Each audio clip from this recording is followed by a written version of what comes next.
Hello, and welcome to the final stream, my final stream of my summer camp progress.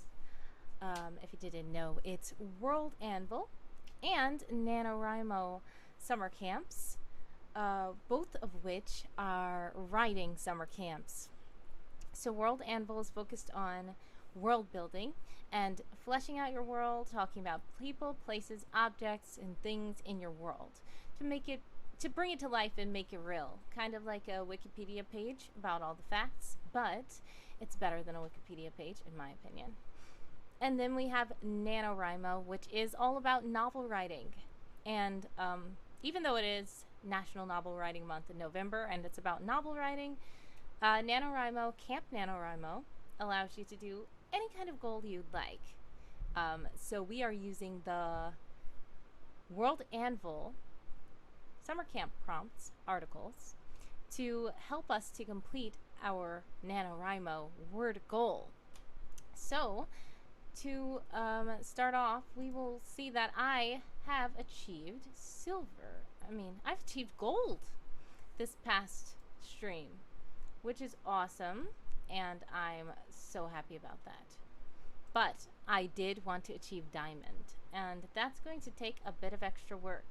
We have 7 more articles that we need to write in order to reach diamond, and summer camp ends this Sunday, so it's now or never. I do not stream on the weekends, so this is going to be my final weekday stream. I thank everybody who has joined me in this journey so far.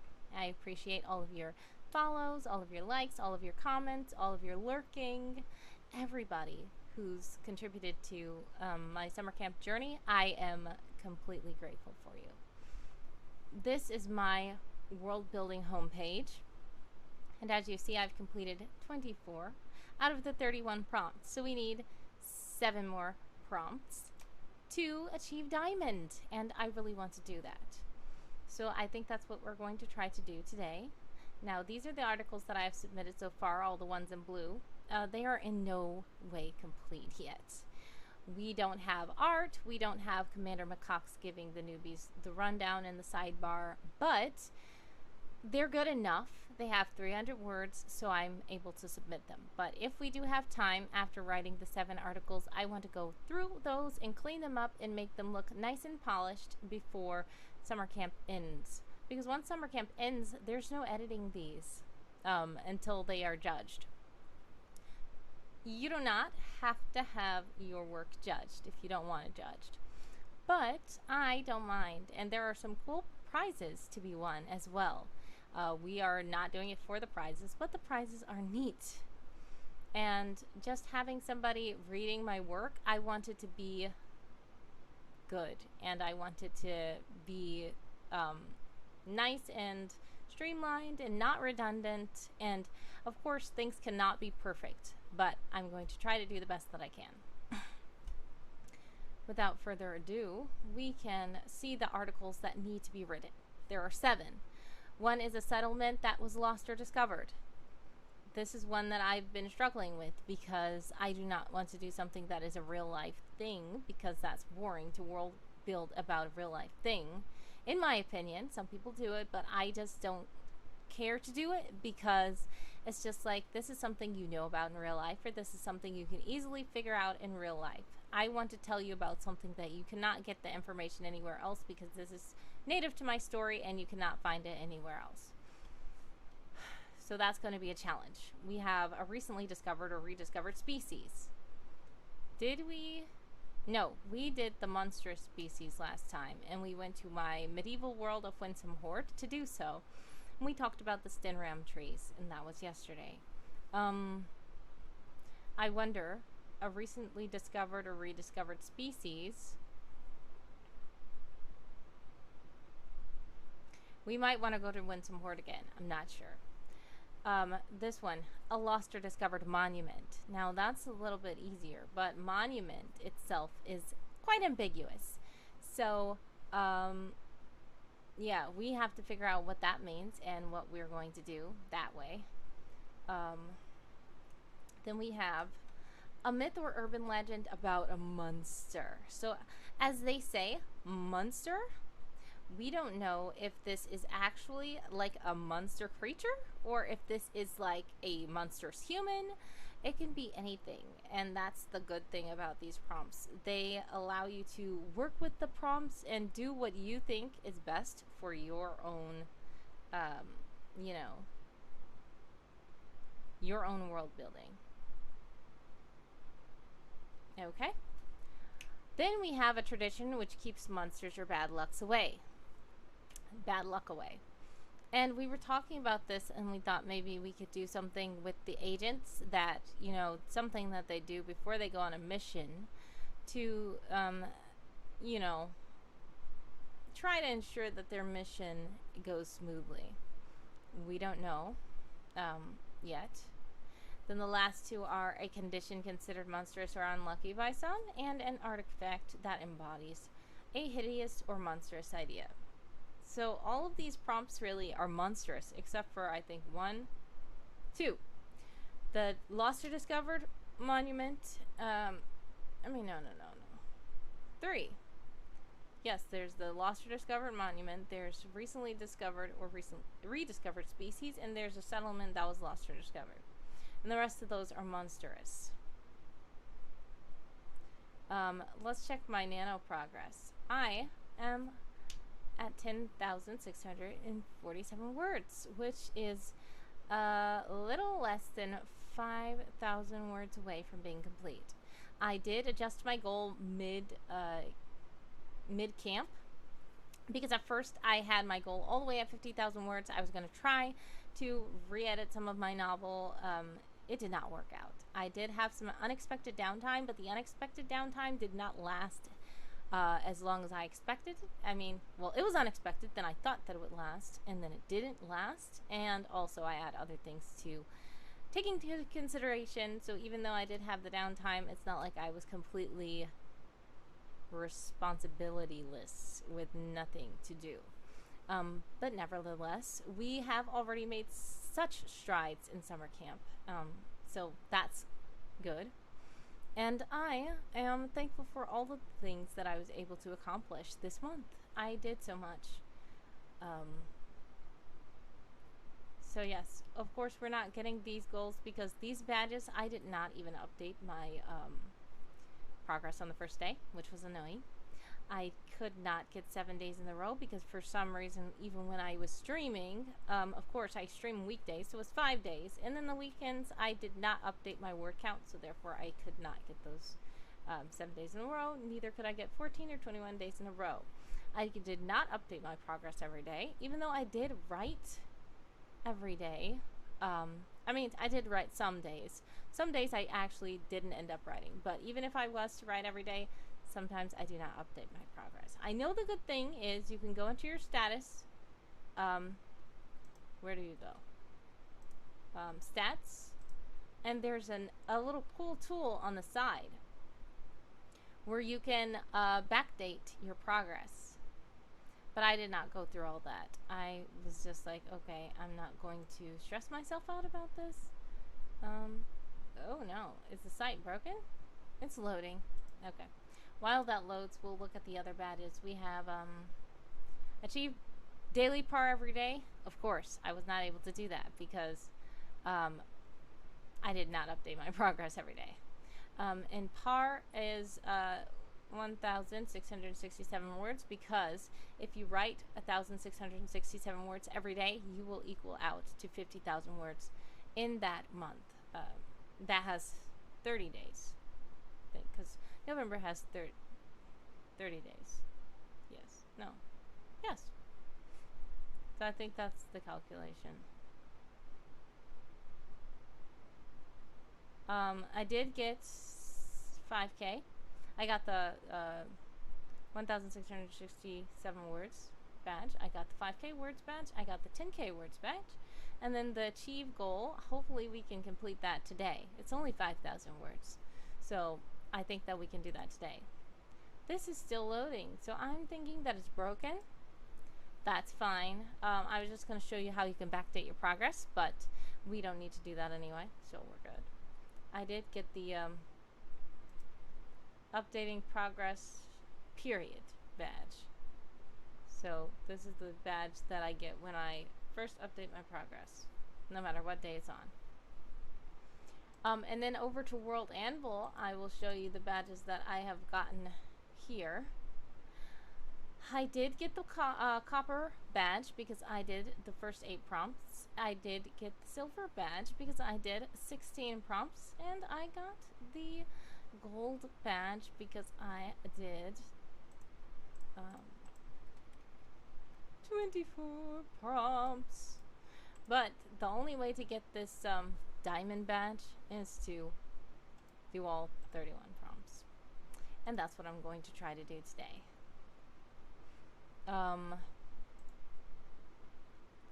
I think that is pretty cool, these prompts. But it's so hard to figure out what I'm going to write about sometimes. I was thinking about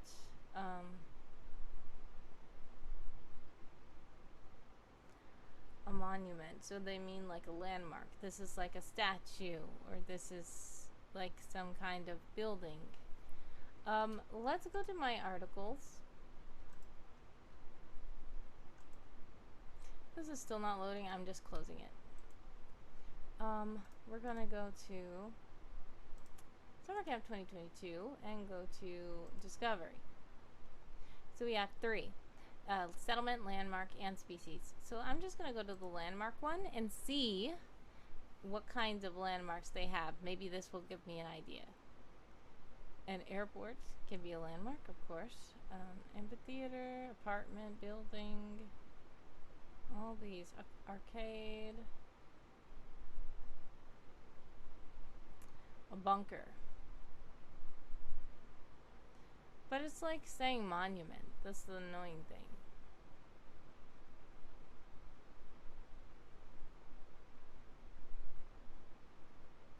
I did think about,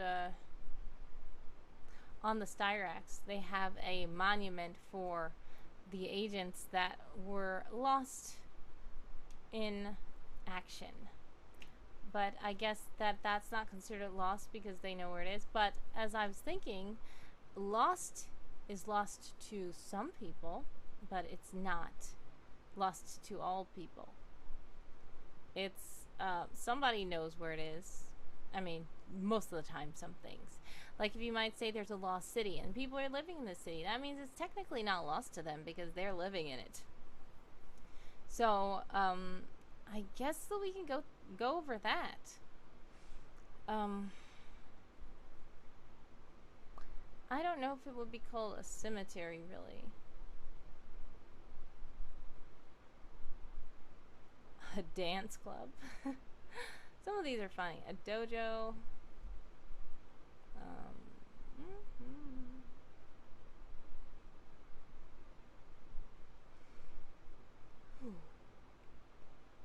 Memorial.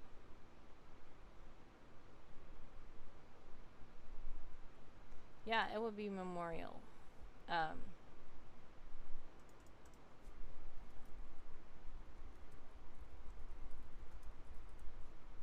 Alright.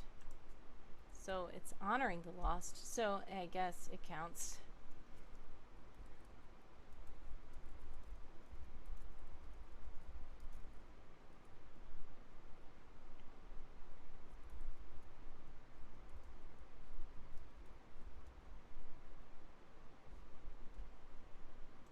I don't even know how to start this sentence.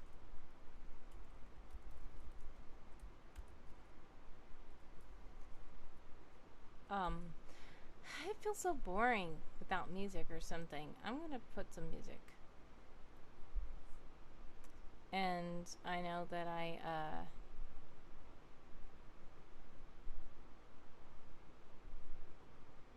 have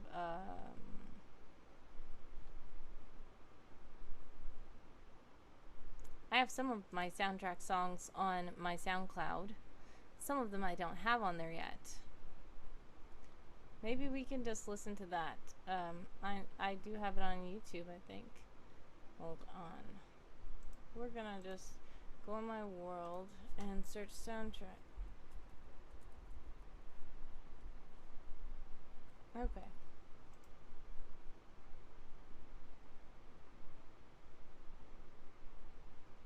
So we can go to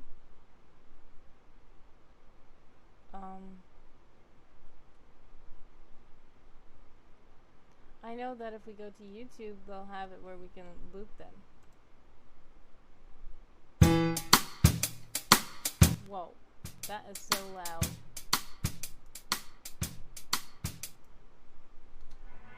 Let's go to playlists and go to soundtrack. Where's soundtrack?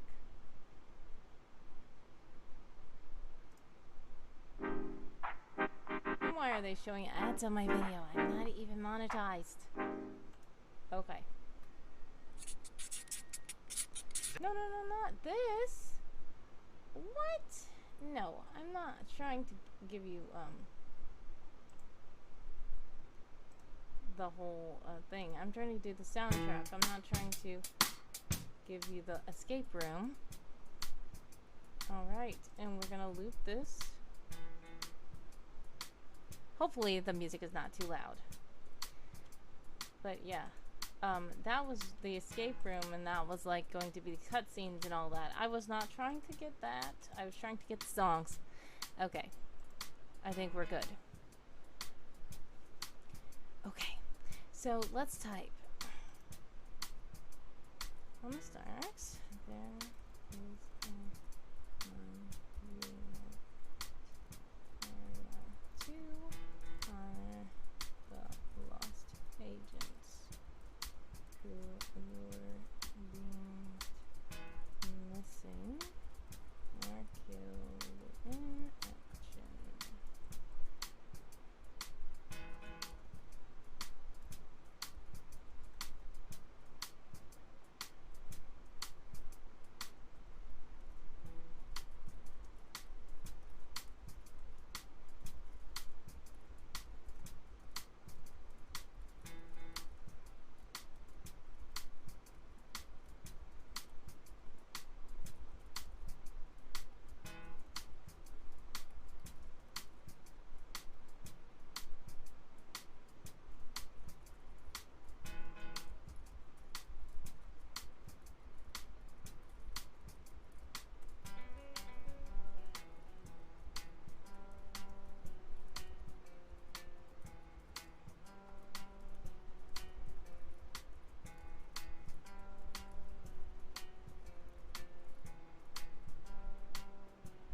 Oh, hello! There's a new first-time chat from Rico7987. Hello, Rico. Thank you for stopping by. If you just dropped in, we are writing in our NaNoWriMo and World Anvil Summer Camp. This particular article is about Rico from Greater Grace. Oh, hello! Hi, I appreciate you stopping by. Yeah, this is a writing summer camp. So we are kind of writing in the world, and we are, you know, building our stories out. So World Anvil is a website that allows you to kind of make wiki articles for your page, for your story. It could be for a TTRPG game, it could be for a book, it could be for a video game, or it could just be for fun. So what we're doing is, Summer Camp has it where you can make these articles, and once they reach 300 words, you can submit them. So the prompt is a lost or discovered monument, and we are covering a monument that is on an island called the Styrax in the world of Secret Agent Someone, which is my current project. So this is a monument that honors the agents that were lost or missing in action on missions. So we're just typing it out. It's the last day of summer camp, so we're trying to achieve the diamond status. We are now at gold, and we are 7 articles away from being diamond. So I have to at least type 300 words on here, and I've done 71 so far. So we can try what we can.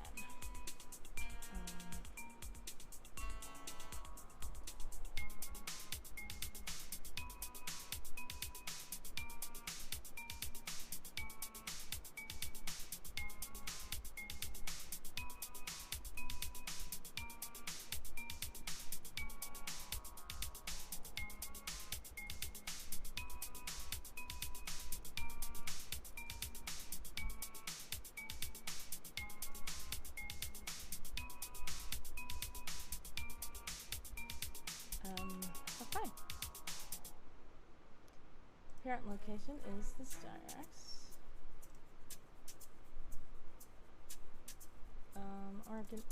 Owning organization is Will-O-Wisp. The purpose of this monument is to honor those who have fallen. Those. Okay.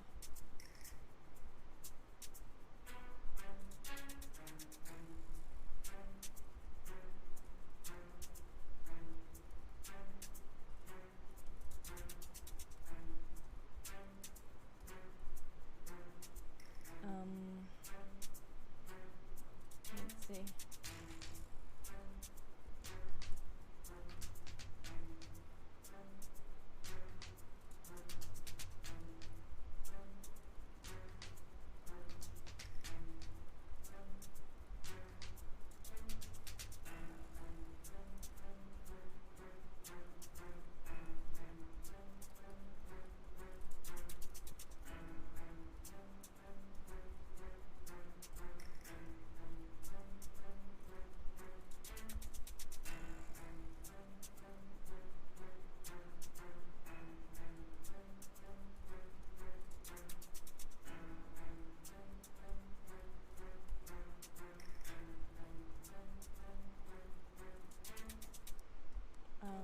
Let's see.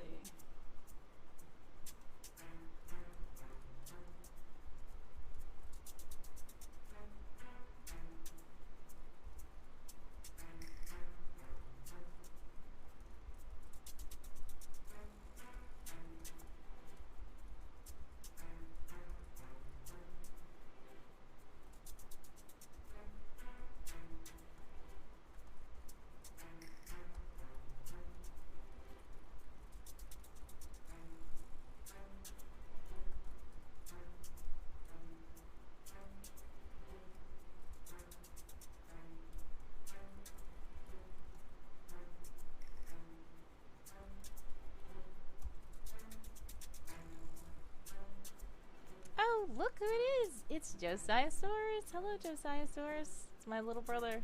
Welcome to the chat. We are typing about a monument called Honoring the Lost, which is on the Styrax Island. Let's see.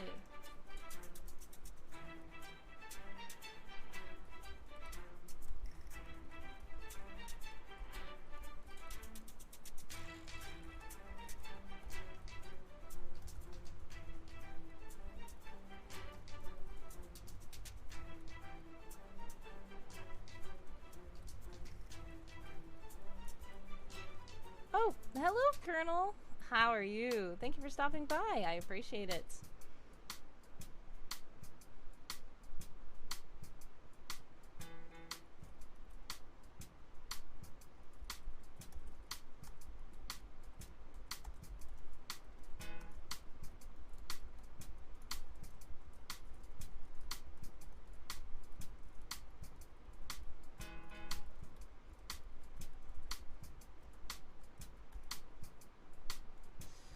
I keep clicking the wrong article.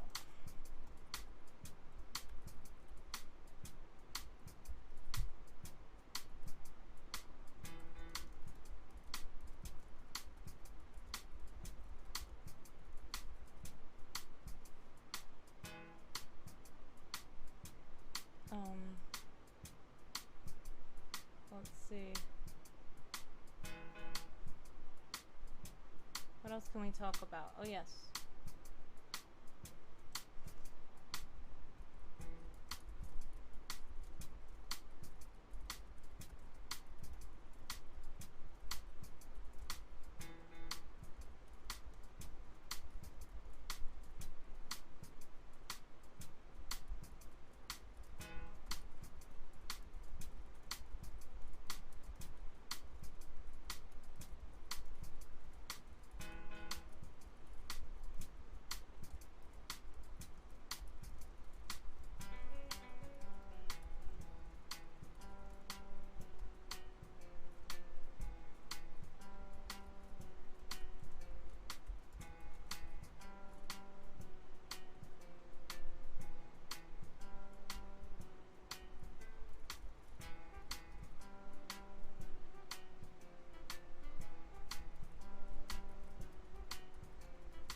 Okay. Let's see how many words I have. I have 312 words. So that's enough to publish. And then we're just gonna go to Font Awesome and see if there's a cool, like maybe a memorial stone or something that we can use. Okay, maybe this.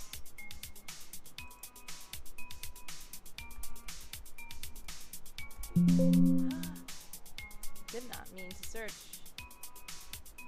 Okay. And then we will make it public, and then we will be able to submit it to summer camp.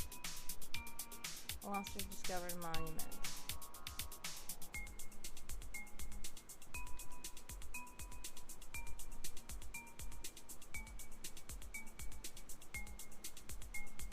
And we talked about how agents know about its existence, but very few have seen it for themselves.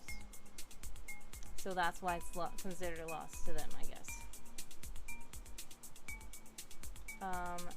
So that's good. 1 down, 6 more to go. We have 25 out of 31. So what should I focus on next? A settlement that was lost or discovered, a recently discovered or rediscovered species, or we can skip to monstrous, which there are 4 monstrous prompts. We have a myth or urban legend about a monster, a tradition which keeps monsters or bad luck away, a condition considered monstrous or unlucky, and an artifact that embodies a hideous or monstrous idea. I'm looking at this artifact that embodies a hideous or monstrous idea.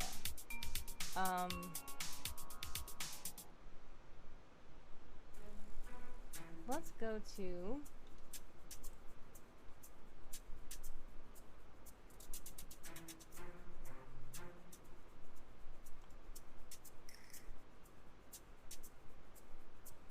oh yes, we can delete this person stub because we did this in Winsome Horde. And then the species was monstrous. We did the Stinram tree, so we can delete that as well. So we just still have 4 left. Let's see the item category. And this would be an artifact that embodies a hideous or monstrous idea. What could it be?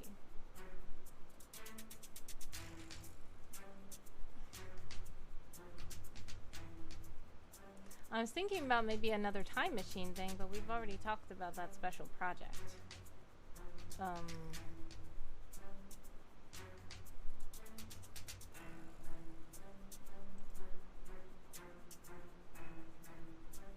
What kind of hideous, monstrous ideas? What do you guys think are hideous and monstrous ideas? I have no idea. I know that Will-O-Wisp does not like the idea of time travel, or at least they openly say that they don't. So I would think that a time travel artifact would be something that embodies a hideous or monstrous idea, but I wonder what kind of time travel artifact there could be. Because we did talk about that supposed time machine that was not destroyed already. And that was an item. So we can't talk about that again because we already have that. Unless we talk about a different time machine. Which is gonna be kind of annoying. I feel like we should have more variety.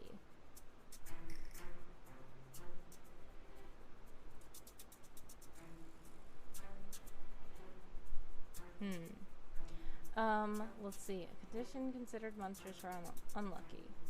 Oh, never mind. Did we do... We went to,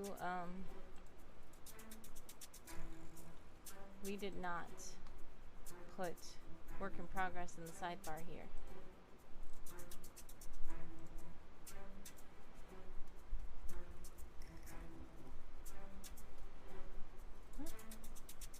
And then we have to put our words in Nano. 319.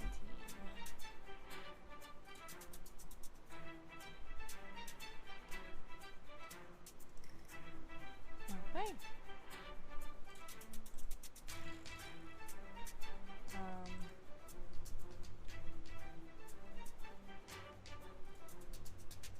No ideas? Okay. So So let's see what else we can do. There's a settlement discovery. And the species in discovery. Recently discovered or rediscovered.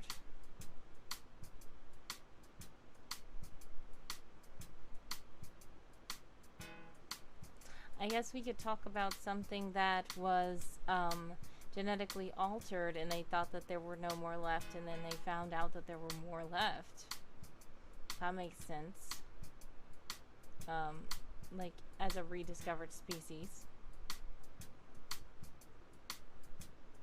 Does a wieldable weapon, says Josiasaurus.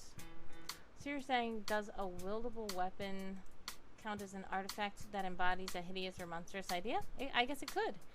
A wieldable weapon, but it would have to be like an artifact, which means it's kind of old.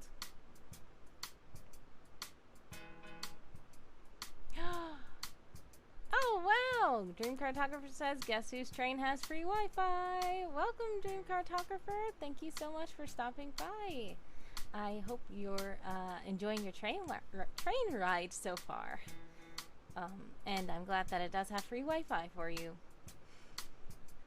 We are trying to figure out what we can write for an article about an artifact that embodies a hideous or monstrous idea. Says audio only right now though. Well, no problem. I'm trying to narrate as much as possible, so that's cool. I'll just be conscious of that you cannot necessarily look at the screen. So what kind of artifact should we focus on? Joe Sisaur said maybe a wieldable weapon, which makes sense. It can embody a hideous or monstrous idea, but it will have to be something quite old. So I'm thinking maybe it's something from a museum. I do know there was a couple of like masks and stuff that Rodrigo Murcio stole back before someone was born. And I did talk about it in my Lifestyles of the Fish and Famous. I talked about it in my Lifestyles of the Fish and Famous escape room, audio escape room. So I'm just going to go in the other tab, because if you want to hear that and you don't want spoilers, then I am going to not show you the spoilers. I think that this was... what is it? It was a mask. Let's see.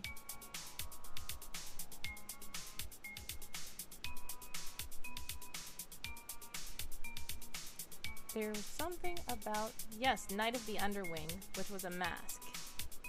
That is not real, but it was based on the pink underwing moth as a caterpillar. So we can maybe write about that, but I don't see how it embodies a hideous or monstrous idea. The Night of the Underwing moth, though, kind of does look a little bit intimidating, I guess you could say. But it is a cool butterfly. The caterpillar, I mean, it's a moth, but the caterpillar, let's see.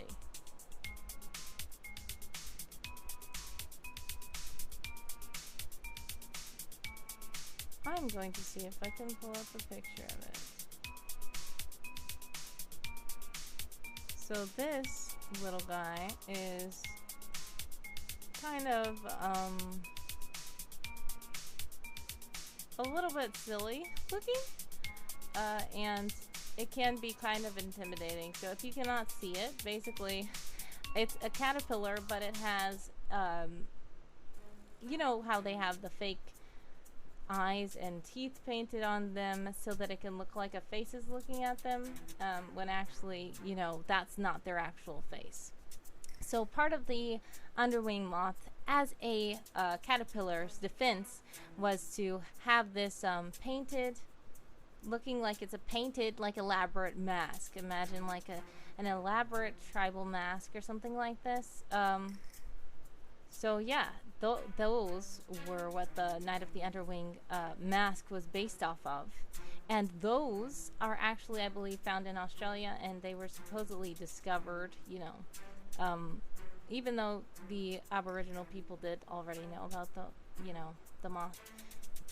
I did tell about this little fun fact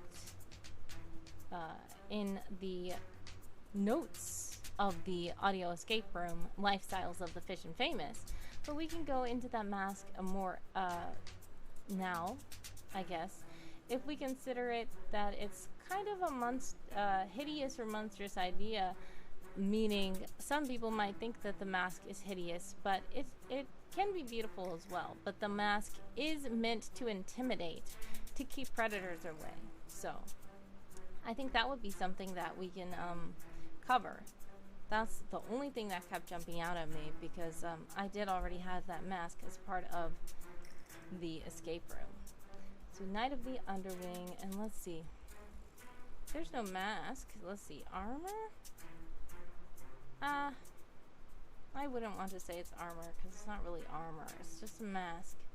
We could say it's art. They don't have good selections here.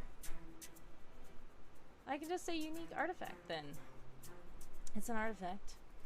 I'm just gonna pull back up my notes of the escape room in my other hidden tab so that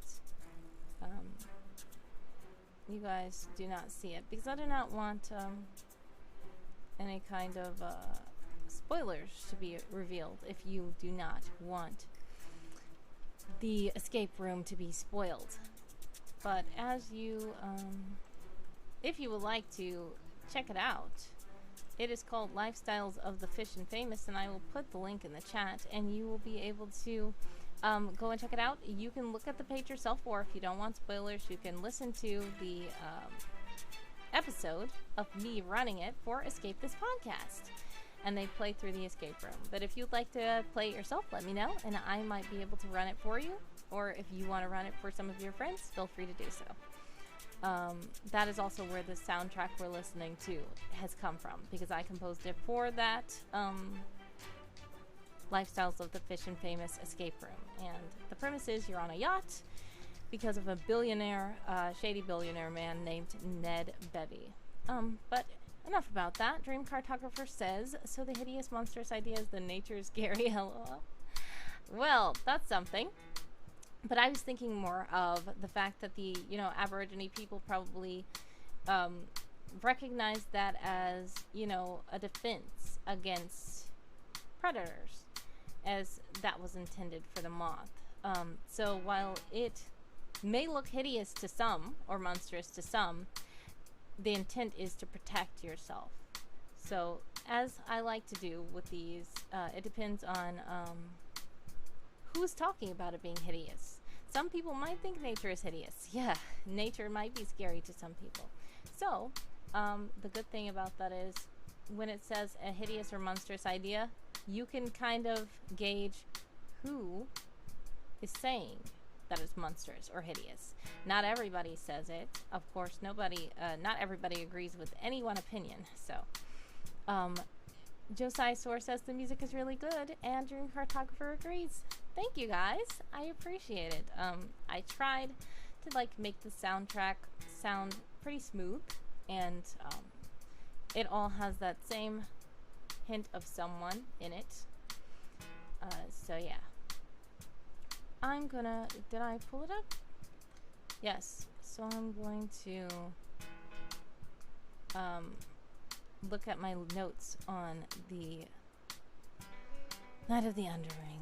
Okay, so I'm just gonna copy those notes and put them over here so that you can read it.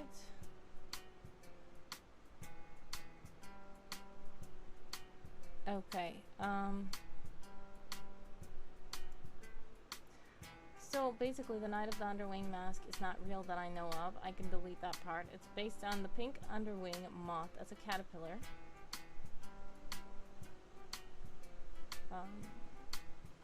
So yeah.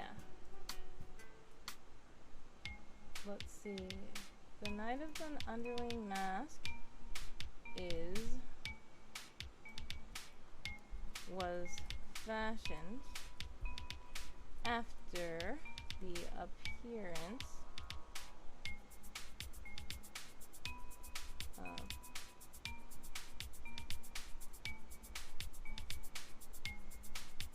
the pink underwing moth in its caterpillar form.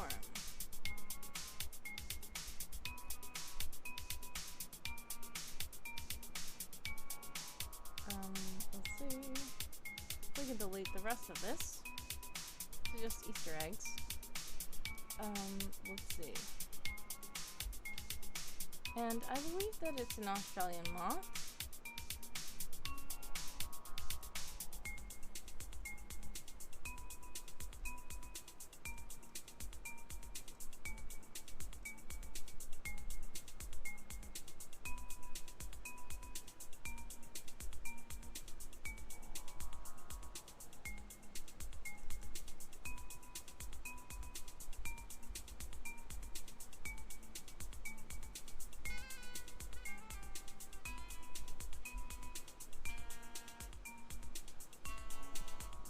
Yes.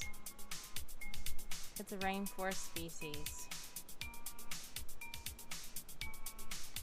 found around Australia. So, yeah, the reason why I did that was because the Escape This podcast people are in Australia, so I wanted to add some, you know, Australian flavor to it as well.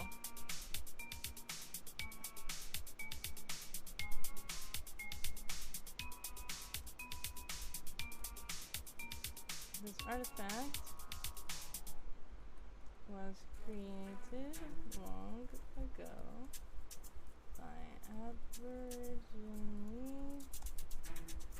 peoples and was meant to scare away predators, just as the pink underwing moth's elaborate decals are meant to do.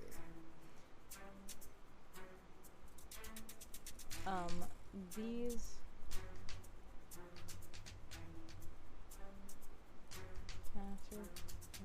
okay, so wait a second.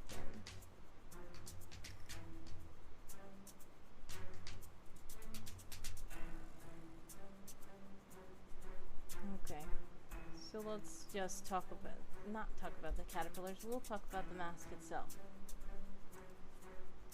There is only one of these Night of the Underwing masks known to still exist, but it is suspected that many similar masks were created back in the olden days.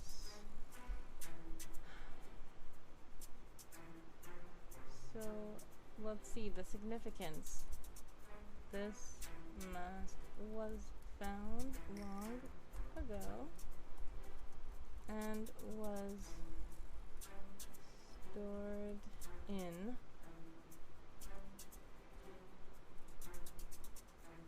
let's see if I have an article for the museum. No, I don't. The Museum of Fine Arts in Detroit, Michigan. Well, to see.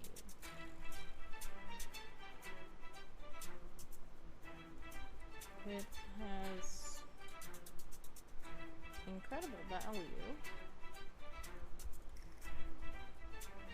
and is considered to be a priceless artifact. Unfortunately,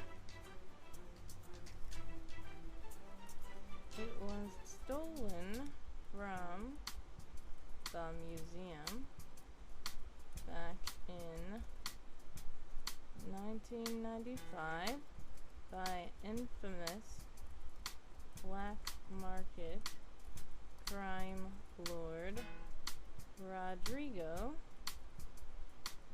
Murcio. 101 Colonel says, article for the museum could be a night at the museum. Yeah, that's funny.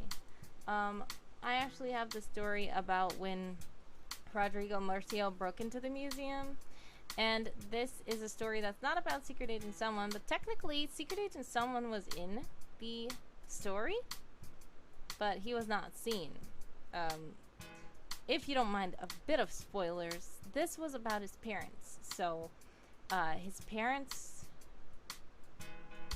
Thomas and Amelia, went into the museum, and Rodrigo Murcio had planned to blow up the museum, but take this thing.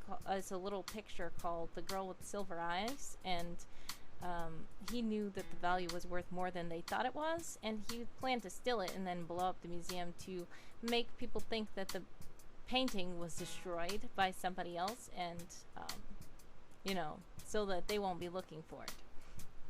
And on the same floor in the same room with that painting were several masks. And so when Thomas and Amelia tried to stop him, they ended up, yes, you know, unfortunately Amelia did not know that someone was in the picture, but she was feeling kind of sick, and that's why the mission did not go as planned. But if you'd like to read that, that is actually available for free on thepros.com, but if you want to, you can also buy it on Amazon Kindle, but I will link the free version. And this is actually called Troubled Beginnings Chapter 0, because it is the actual first Troubled Beginning story that I've ever written. And let's see. Go to the... If you'd like to read it, it's quite long, but that is it. Chapter 0, Troubled Beginnings. And you can read all about the first thing that happened with them.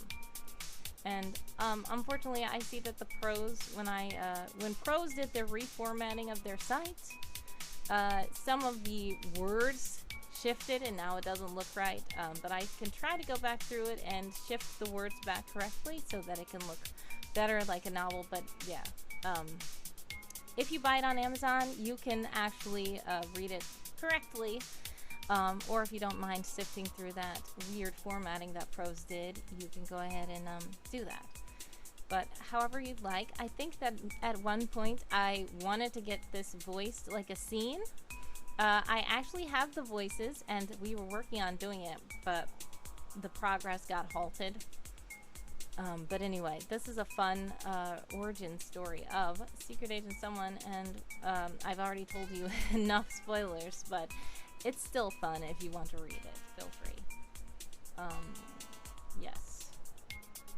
So we have 156 words. We need to get 150 more words, or technically 44 to be exact. So, where was I?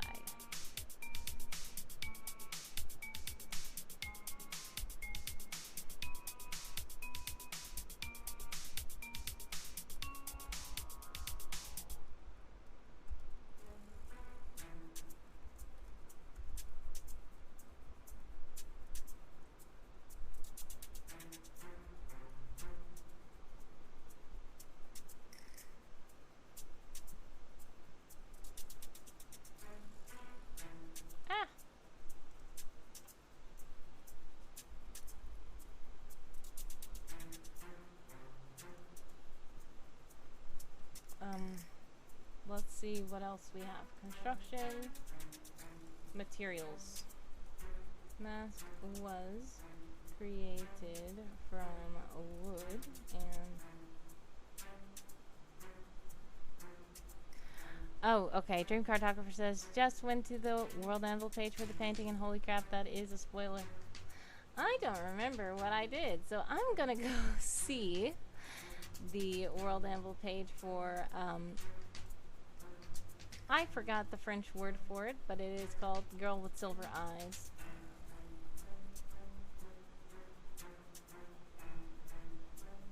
Petite something. Yes, petite fille. Oh, yes. Ugh, I don't know. I forgot how to pronounce the mess. Okay, but it's nice. Let's see. Little girl with silver eyes painting.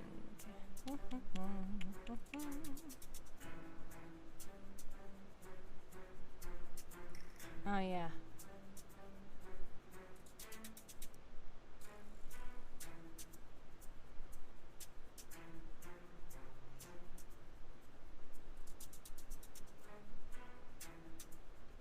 Yeah, it does tell about Thomas and Amelia, but it has their names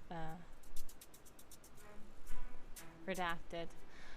They do have their spy names that were revealed to be Bullfinch, Thomas and Amelia Bullfinch, if you'd like to know that.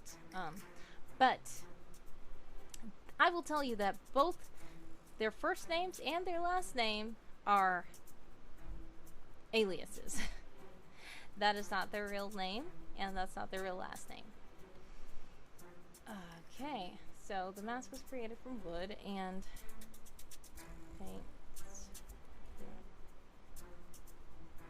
Tribal. It also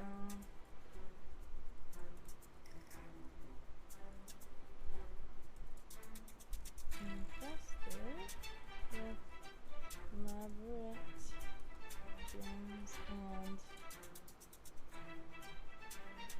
jewels. I do remember there was a specific thing that Constance said when she found it, and I forgot what she said. So I'm going back on the lifestyles of the fish and famous, and I'm gonna see what she said when she found the mask, because she told how many jewels were there.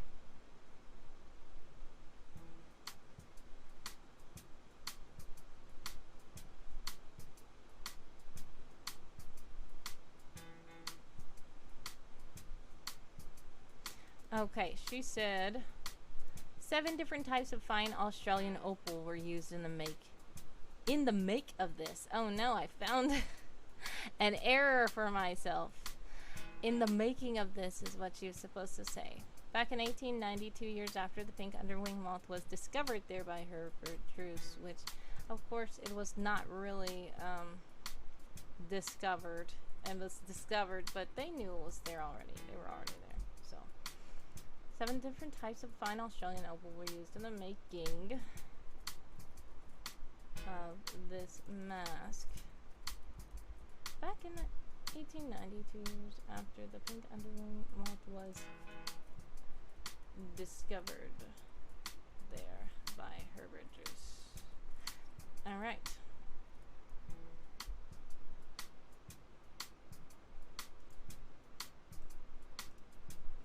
Let's see, Dream Cartographer says, I'm about to make you spoil it harder. I don't know, if you were talking about their names, and then she sees what I was saying, and then she said, their former occupation is still a big reveal. Not impossible to figure that out, though, if you think on the scale of massive plot twists. Oh! Maybe I forgot that some of you guys did not know that someone's parents were spies. I apologize if that was a spoiler to you. I'm sorry. Yes, so one part of the thing about it is someone did not know, like, why his parents were so absent. And yes, the reveal is that they were spies before. He still does not know. So yeah, that was like one of the first stories that I did publish about it, but I know that lots of people did not read that, so therefore a lot of people did not know that that was the case, and therefore I apologize if that was spoilers for anybody. Yeah. So, anyway, Dream Cartographer says, I did initially suspect that they were either supervillains or superheroes.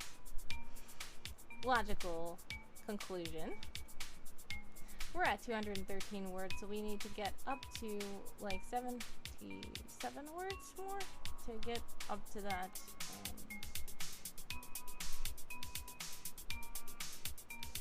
location.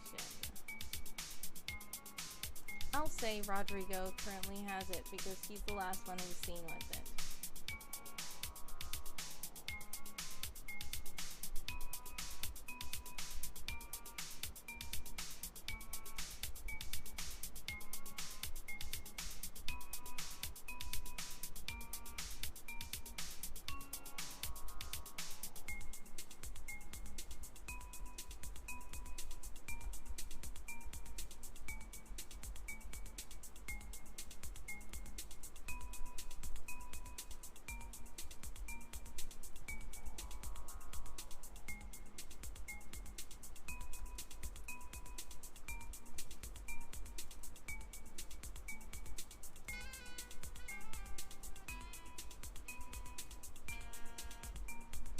Okay. Oh no, Dream Cartographer said she came up with a different theory from them being supervillains or superheroes. And she was pretty confident about it until just a few minutes ago when she figured out the truth about his parents. Sorry about that, but I would love to know your theory. What did you think? I would love to know that theory.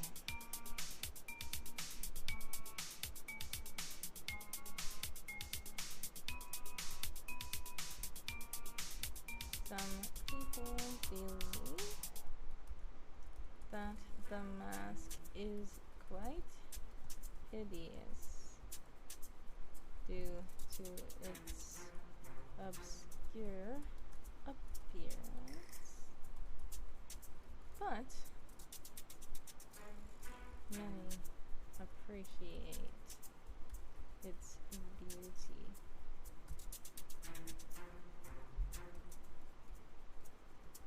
And what it stood for long ago. Let's see, Dream Cartographer says, my theory was that someone's parents were members of the Eventide Billionaire Collective.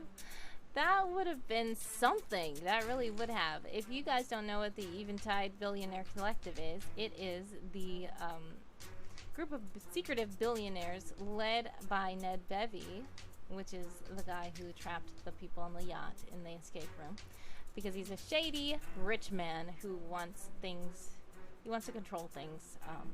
So let's see, Dream Cartographer said they have strong moral compass and conscience, which made them afraid of some of the shadier members. Yeah, that would have been a good thing. And then, of course, if they, you know, were often not seen by, and then they, you know, wanted to protect their personal life because they didn't want any of the shady members to, you know, try to destroy anything. That makes a lot of sense. I can totally see where you were going with that.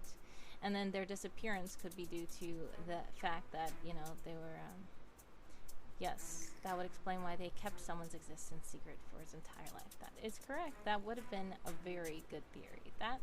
That's a very good theory. But yes, when you get a chance, you can read that chapter 0. And eventually why bad things happened, of course. Yeah, if it's a shady billionaire bump off or whatever, that would have made total sense. That was a very neat theory you thought of. For those of you who don't know, Dream Cartographer is great with theories and discovering secrets. She participates in a couple of my epic character challenges, and when I drop clues, she's always one of the first to theorize about what the clue is and make elaborate theories about how it can work. And sometimes, a lot of times they're spot on, but sometimes even when they're not, I'm like, oh man, why didn't I think of that? That was so, that was such a great idea. So I appreciate listening to Dream Cartographer's theories. They're really neat. Um,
okay.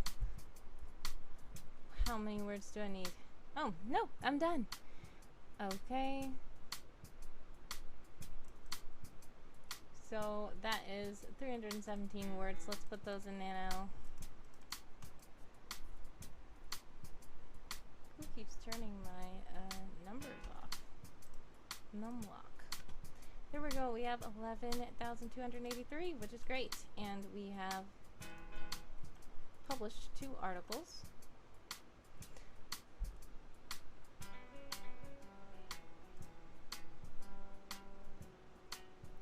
And then a lost or discovered artifact. No, an artifact that embodies a hideous or monstrous idea. We're just gonna have to throw it there. It doesn't exactly fit, but then again, hideous and monstrous is all in the eyes of the beholder. It's all up to interpretation, what you think. And it can be considered hideous. How that caterpillar looks, if you did not see it, the post, you can search pink underwing caterpillar, and some people might think that that looks horrible, but some people might think it looks cute, and I think that it looks pretty cute.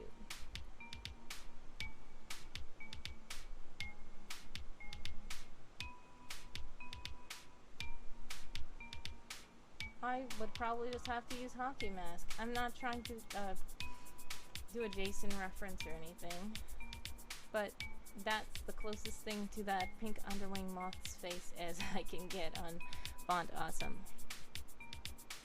There we go. And it's all done. And we're gonna put work in progress in the sidebar. Alright, we're almost 1 hour and 30 minutes into the stream, and we've only published 2 articles, but that's totally fine. We've talked a lot. We discussed theories. We published 2 articles, which is nice. And we got a lot of nano words in. We are only 5 away from reaching diamond. Let's see. Dream Cartographer says, I'm the multiverse generator. Which is, yeah, that can be a thing, because once you start thinking of theories and thinking of something that happens, you think of things that would happen because of that, and then when you figure out that didn't really happen, you still have this thing in your head of, yeah, what if they were part of the Eventide Billionaire Collective? Maybe in some alternate universe they are, and then what would happen? Josiah Source says, great theories to Dream Cartographer. And Dream Cartographer says, waiting for the day where he decides I've spoiled too much and have to go into hiding. No, that's totally fine. I like when people make theories about my characters. Sometimes I just zip my lip and just let you guys think the theories, but sometimes I like to go ahead and let you know the truth. So it depends. Depends on what it is. The reason why I revealed that was because I thought that a lot of people had already read the first book. But if you didn't, sorry for spoiling that. But yeah, that was the first Troubled Beginnings that I ever posted for Secret Agent Someone. But yeah, it was technically Chapter 0 because that's before he made an appearance, but he was still there. And he may or may not have been the reason why the mission failed. very much like him now. When he's on a mission on his own, he sometimes makes things go chaotically in the mission, and he's been doing it since before he was born, literally. Let's see what we're talking about now. Settlement that was lost or discovered, or recently discovered or rediscovered species. Urban legend about a monster tradition which keeps monsters or bad luck away. A condition considered monsters are unlucky by some. A tradition which keeps monsters or bad luck away. I'm just thinking, like, what they do is the agents train a lot so that they don't mess up, but I don't know how to convey that into a ritual that keeps monsters or bad luck away. Let's see, we can work on it.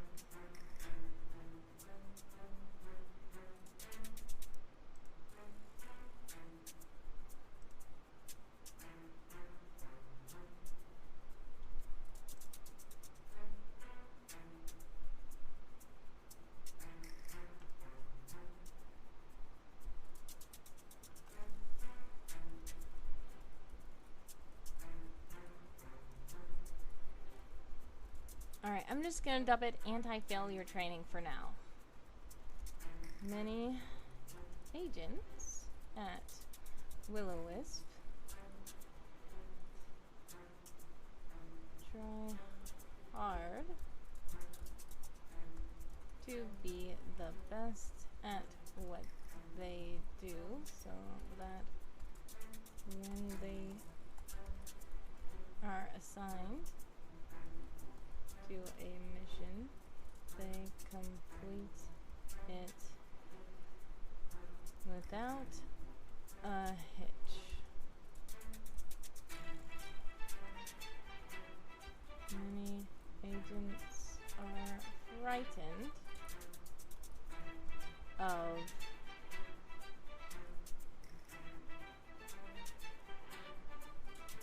being severely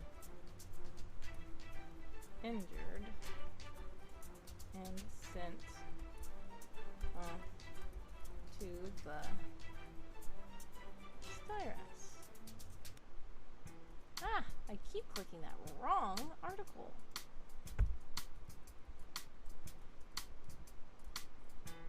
Okay. Dream Cartographer says, hot dang, you're saying his existence ruined the entire mission? That's a heckin' stab and a half.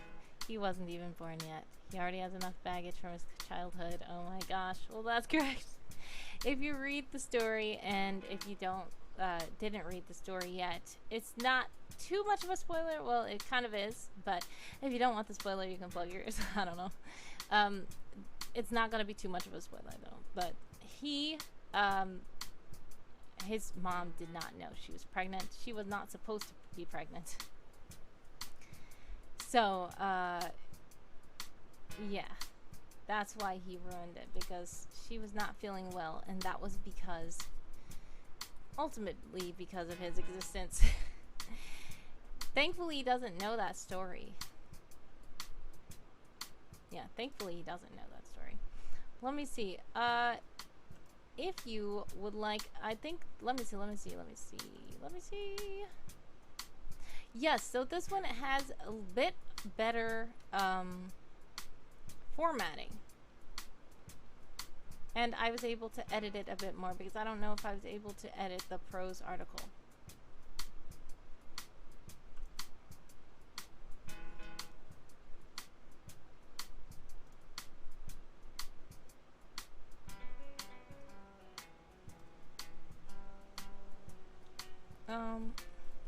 How do I copy this link to only this piece?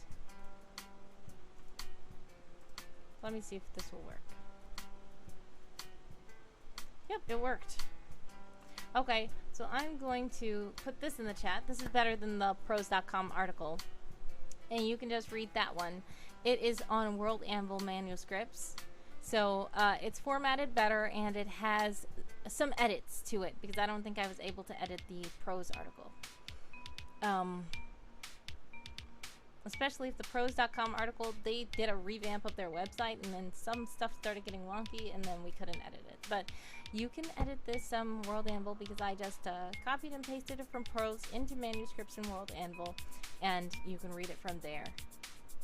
And it would be more understandable and a better formatting, better outline for you, and it's better to read there than on prose. Speaking of that, I should probably change the link in my Lifestyles of the Fish and Famous. But that's for another time. We're trying to do this tradition that keeps monsters or bad luck away. Many agents at Will-O-Wisp try hard to be the best at what they do so that when they are assigned to a mission, they complete it without a hitch. Many agents are frightened of being severely injured and sent off to the Styrax, so they take extreme measures to ensure that their safety is a priority.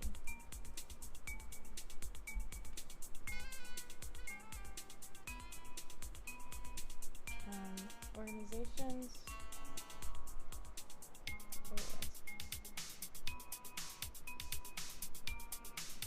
Oh yes, so this is the article that is a tradition which keeps monsters or bad luck away. But I'm just deciding to make it anti-failure training because people are scared, like kind of like of bad luck or monsters when they think they're going to get sent to the Styrax for a bad injury. So they are trying their best to go through anti-failure training to learn the best tactics to use when they are in the field, so that they can avoid injury and not get erased, which is something that they're nervous about being.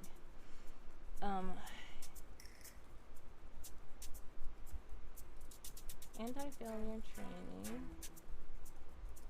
is a newer class that was added to the regimen for introductory interns and even other mature Will-O-Wisp agents who desire to take it up.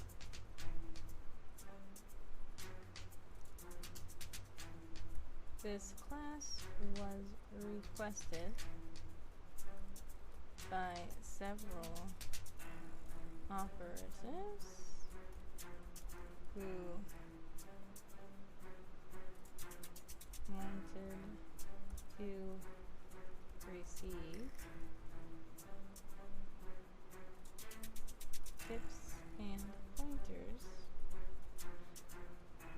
on how to avoid accidents and injuries in the field due to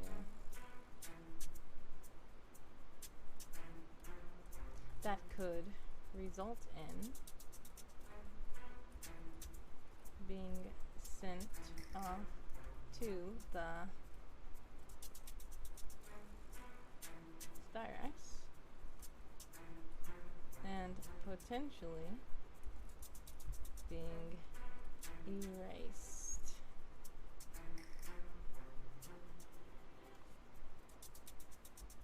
Dream Cartographer says, so extra training is the secret agent version of good luck ritual. Yeah, so this is what this is what I decided to focus on today, yes.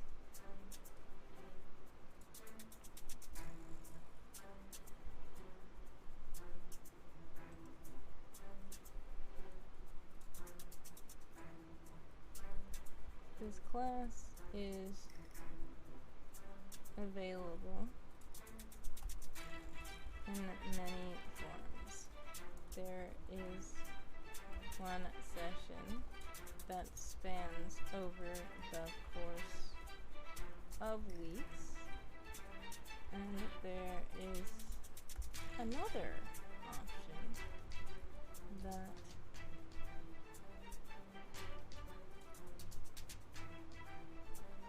covers intense learning within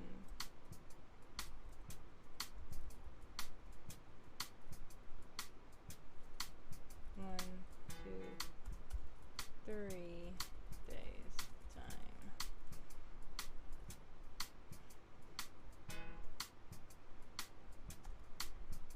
The most experienced agents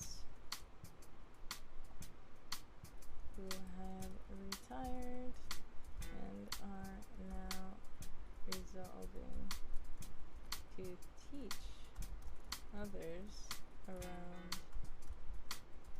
the lowest bases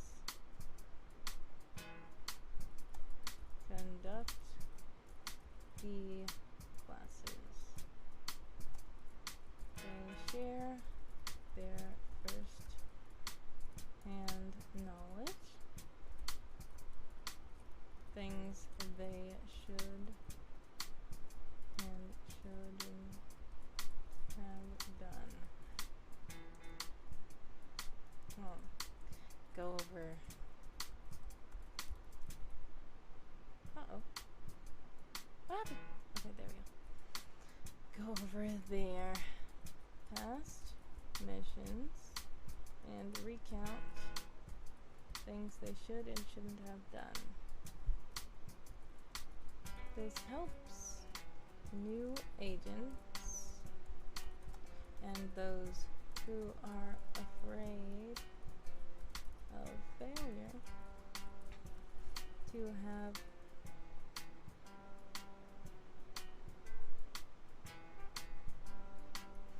valuable insight and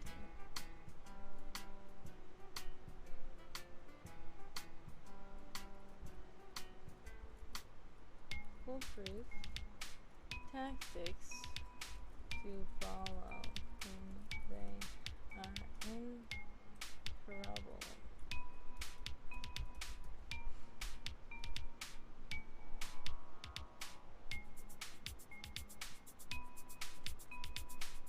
Alright, that's already 325 words, so we're gonna go ahead and publish that one.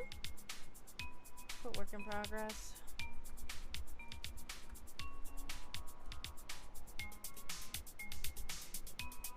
$325 words.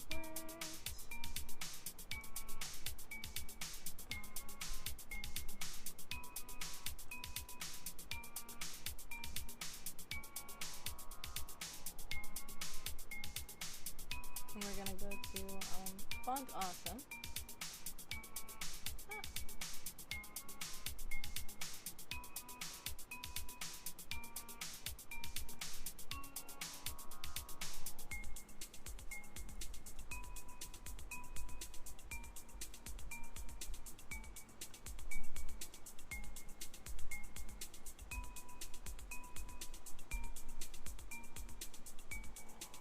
Let's see.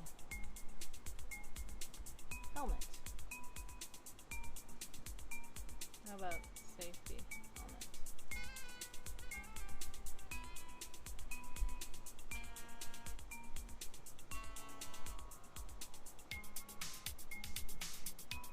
Alright, this is good. Helmet. And say, tradition which keeps monsters of bad luck away.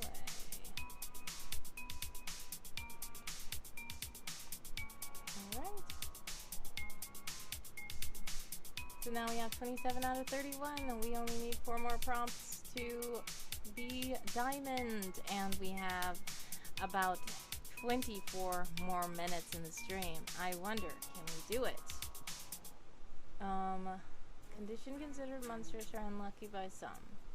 Myth or urban legend about a monster. Recently discovered or rediscovered species in a settlement that was lost or discovered. Myth or urban legend about a monster?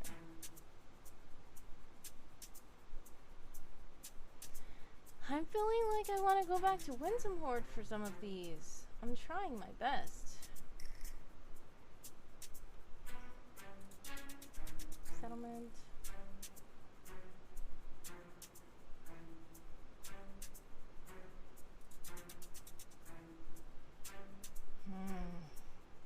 Recently discovered species. Oh, Colonel says you can do it. Where'd he go? Thank you. Yes, I appreciate you guys being there to motivate me.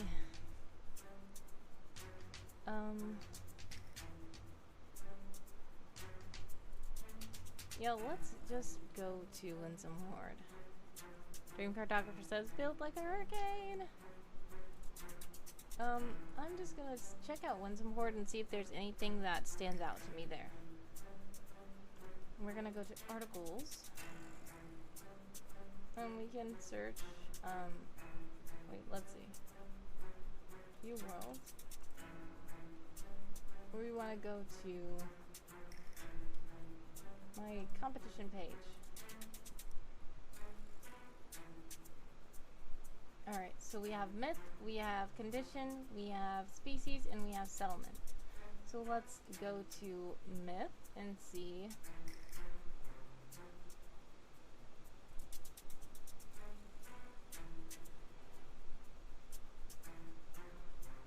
Oh, here it is.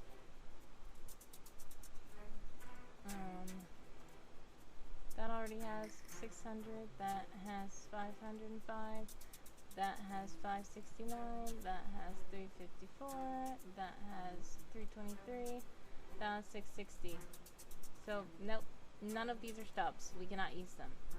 Settlement.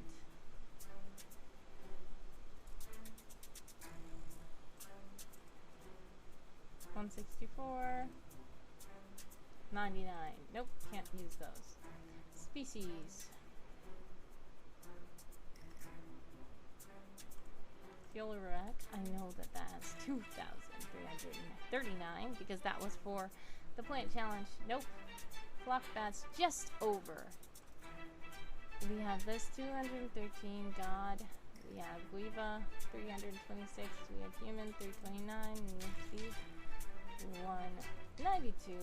Oh, there's so many species here, but they're already written about so much. 71, 181. 218, 478. We just wrote about this yesterday. 449, 85, 214. All right, we don't have any stubs for that one. Myth. We already checked that. Condition.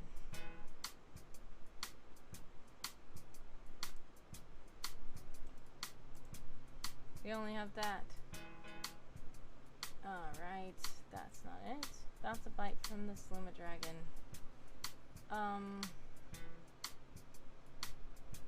Just because we don't have any stubs doesn't mean that we cannot do anything. We're gonna go to Secret Agent Someone again and see if we have any stubs there. I doubt. I believe that I wrote less of those kinds of articles here than I did there. So we have settlement. I hardly ever write settlements here. We have experiment sector, prison sector. No. And yeah, this is just the TVA article that we were doing. Settlement that was lost or discovered. Yeah, no. Species. See what kind of species we have. If they have a little icon, I know that they already are written about. And human, like I said, I don't like to. I don't want to use this human species because I like it being shortened to the point. And that's not a recently discovered or rediscovered species anyway. We have a myth. No one comes back is the only myth we have here. And then condition. Erasure is the only condition. Okay, Colonel says the headquarters of the secret agents could be a settlement, could it? Yes, it can. The thing about it is, I'm trying to think of a settlement in that is lost or discovered. So that's kind of weird. Like, I don't think that it is any of those kinds of settlements are considered lost or discovered. It depends on who is losing it or discovering it. But they're there and they're known. I guess that's where my sorry. I guess that's where my brain is like getting frozen, because Will-O-Wisp knows about them, so who are they considered lost to? And Will-O-Wisp created them, so who discovered it? Like, that's the thing. A basement they never knew about, or a secret lab. That makes sense. I thought about maybe covering these bunkers, because there's bunker 421, and there's a collection of other bunkers that agents don't know about, but Will-O-Wisp uses those bunkers to train the agents secretly. I started to think about that, but I don't feel like it's considered lost or discovered. But I have to just push myself to not think about how it's not lost or discovered, because it depends who is losing and who's discovering it. Some agents, like Bunker 421, for example, some of you guys know that I was creating like a choose your own adventure style game where you can make things happen with the agents, and you are controlling like a base operative, and your mission is to interfere with someone in Constance as they are trying to complete a mission, because it's really just a training, and you're working at Will-O-Wisp, and General Regato doesn't like someone, so he wants to get him fired, but he wants to see him do something wrong, so you have to control the environment and try to catch him doing something wrong. That's kind of the premise of this choose your own adventure style game that unfortunately I have not completed yet, but it is quite fun, and I am motivated to try to finish it as soon as possible. But I was going to wait until summer camp is over, because as we have 15 minutes left and I'm trying to scramble to complete 4 articles. But that is a secret, I guess, settlement that Will-O-Wisp knows about, though, but the agents don't know that it's actually a secret place that they are being trained and observed. They are not actually on a real mission. They think that maybe this is like an enemy base or something that they're going in, when actually Will-O-Wisp knows what it is, and Will-O-Wisp is testing them. So, yeah, I was thinking about something like that, but I feel like that still doesn't fall under the lost or discovered category.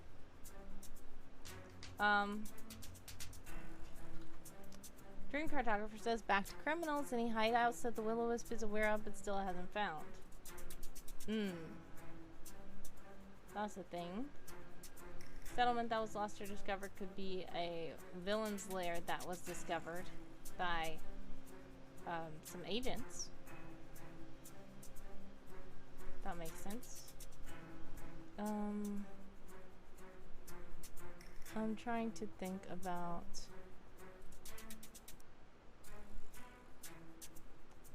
It could be that school that Jenny's school is rivaling against.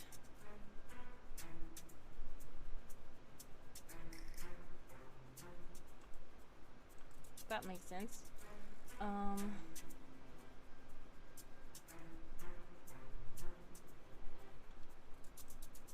So yes, they have several bases. Settlement that's lost or discovered, we can say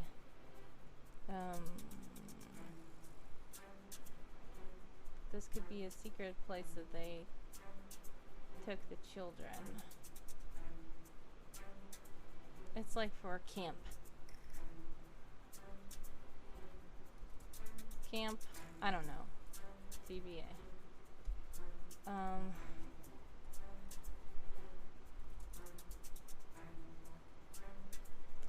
And I don't remember what the school was even called. I will say the opposing school for now, which makes no sense. The opposing school was found to have a secret place hidden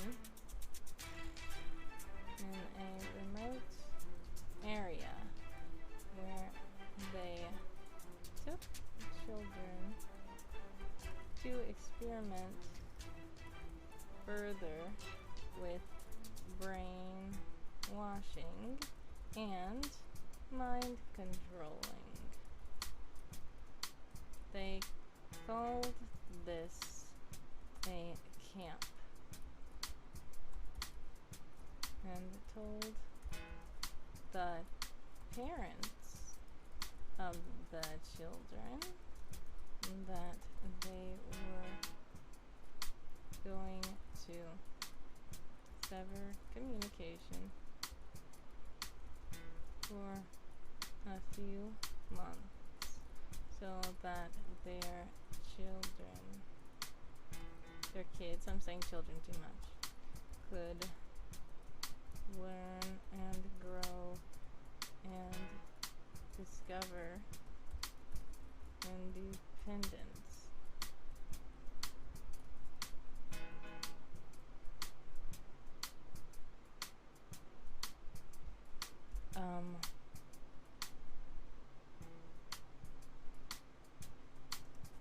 When actually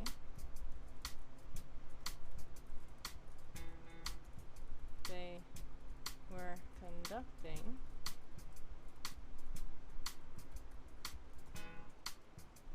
several intense experiments on them. Alright. It is also suspected that this campground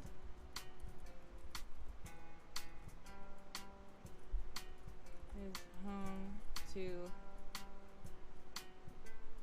significant time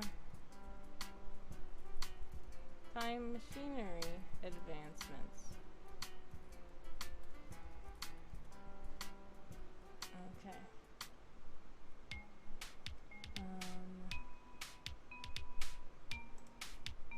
The secret camp settlement is comprised of students and teachers of the opposing school. And if you guys are wondering what I'm talking about, so this is kind of even not in Secret Agent Someone's wheelhouse anymore. This is the next generation, I guess. There's a young agent named Jenny Ford, which we talked about earlier in the month, and she's kind of a spin-off of Secret Agent Someone. It doesn't really cover him anymore. It shows her, and she's part of a school that is run by Will-O-Wisp, and Will-O-Wisp is going up against a rival school, which is secretly run by villains. And they try time machines, they try to brainwash children and implant false truths into the society through the children. They try to mind control the children to do things. So yeah, that is what I mean by the opposing school. Unfortunately, since that's not my current fresh on my mind project, I cannot remember what the name of the school is, but I'm calling it the opposing school right now.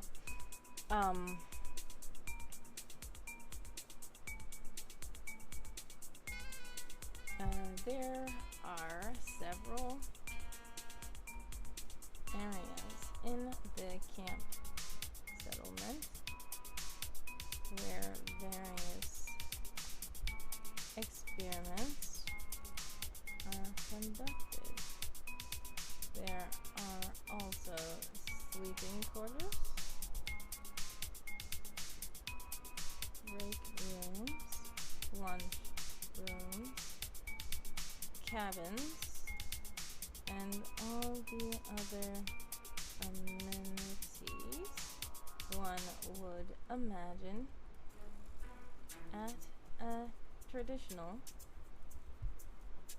children's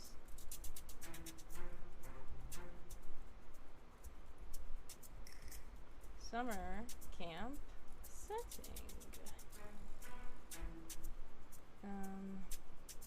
Defenses. Though from the outside, the camp settlement does not look very ominous. There are several hidden traps, cameras, and other means of security planted all around the premises. Each child is also screened to make sure that they are unsuspecting and not sent from Will-O-Wisp or some other opposing organization that only wishes to stop their plans, discover secret information, or destroy their operation from the inside out. 245 words. Alright, just about 55 more words.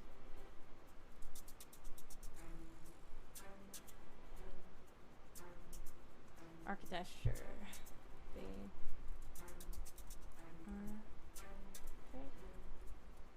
architecture is classic, rustic wood cabin feel. Has a classic rustic wood cabin feel. Everything seems quite warm and inviting, but there are subtle undertones that can be detected and suspected to have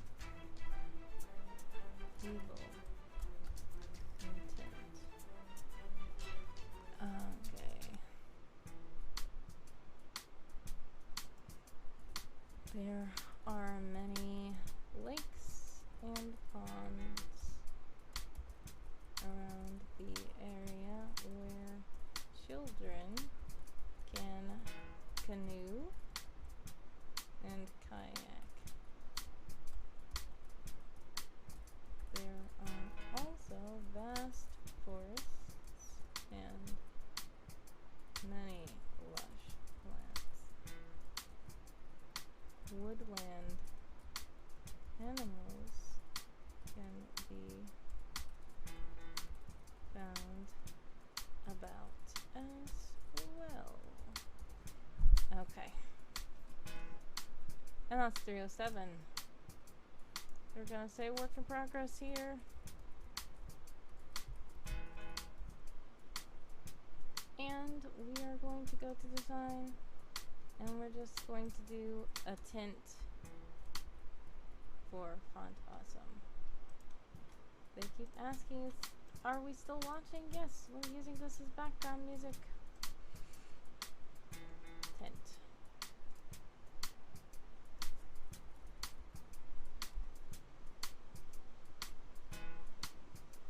How about cabin? That's better. Alright, and we're going to publish.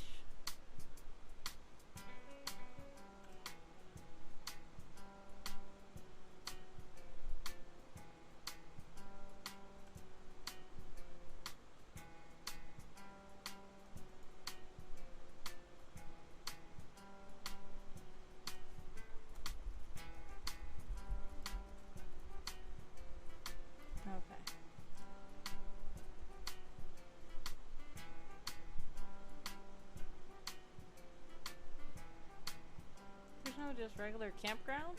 Okay. Why is it camp temporary? It's not temporary at all. But anyway, don't care. We have 3 more articles. And we have 3 more minutes. I don't think we can do 3 articles in 3 minutes. I might go a bit over. Recently discovered species. Myth or urban legend about a monster. Condition considered monstrous or unlucky by some.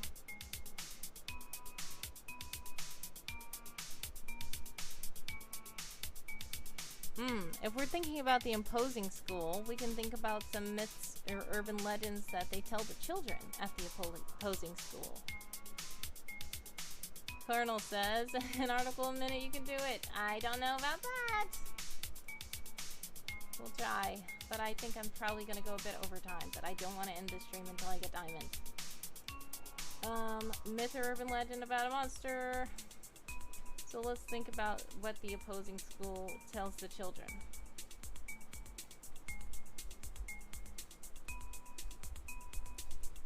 School plants may myths in the heads of their students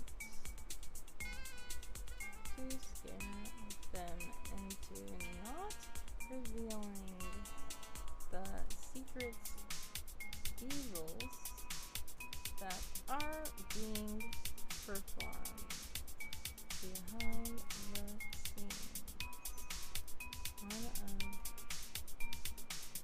It is run by the he who shall not be named. Not named for a moment, of course, but I do want to tell you that I know that it is a woman who's running this. But yeah, otherwise they're not known. One of these stories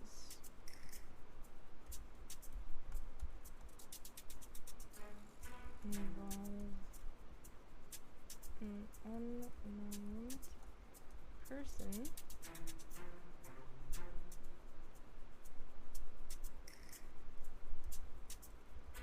at the child's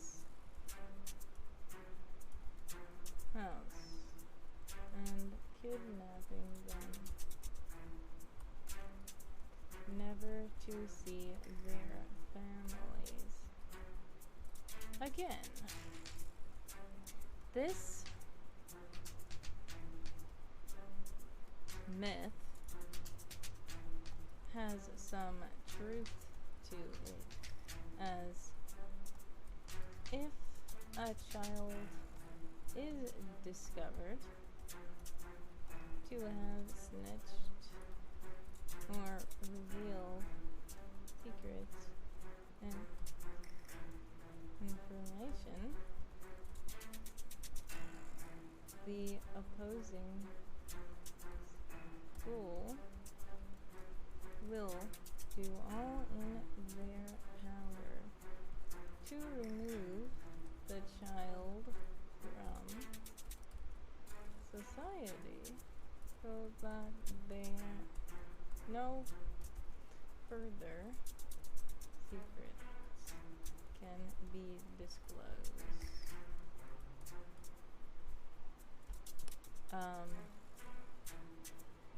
Let's see. This story is spread through some teachers, but is mostly planted into the heads of classmates by students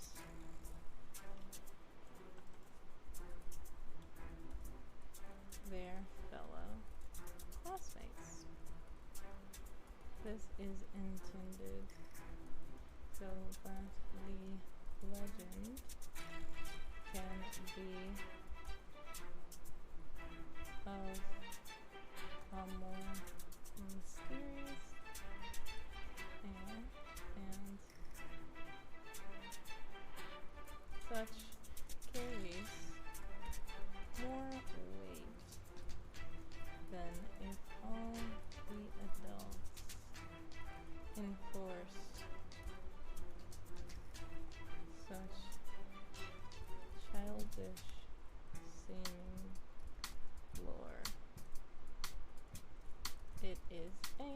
psychological tactic for some of the grown-ups to deny the myth so that it can seem more shady and therefore more believable to the children.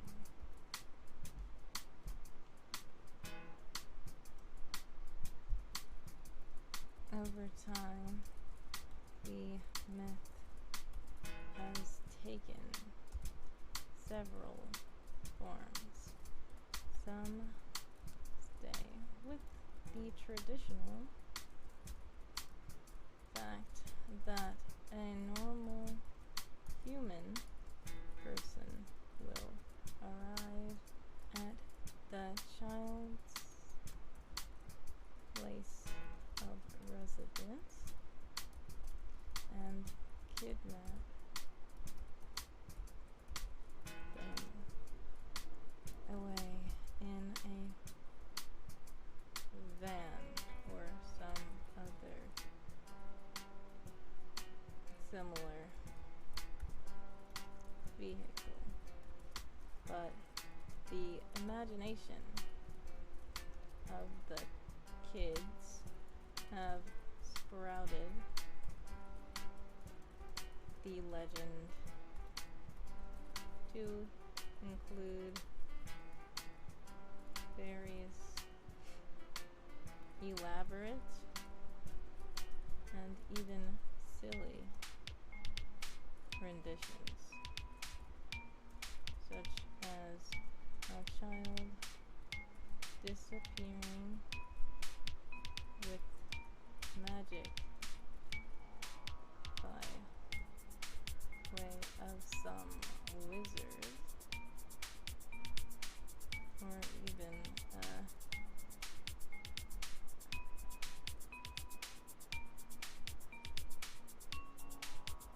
any assortment of anthropomorphic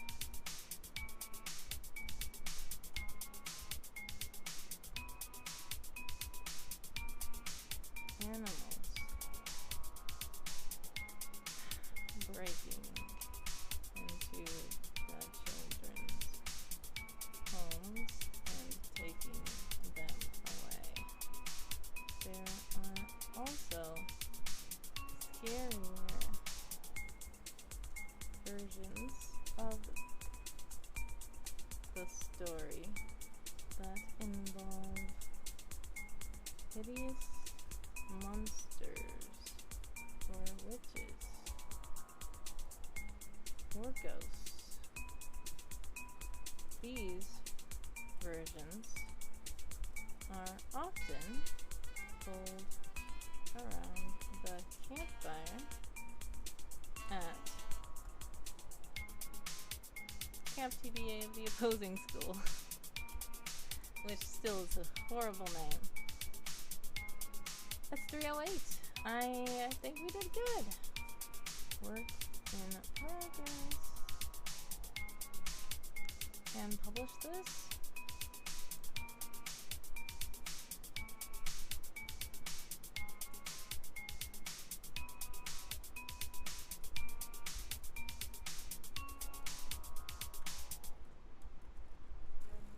I'll just call it The Legend of the Disappearing Children.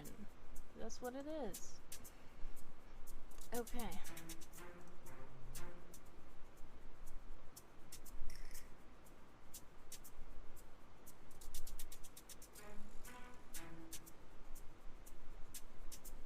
And we can go to Font Awesome.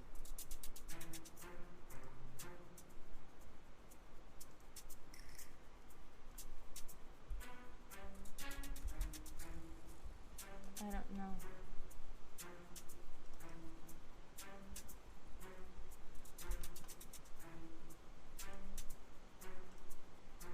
How about this? That's fitting. they're scared of it.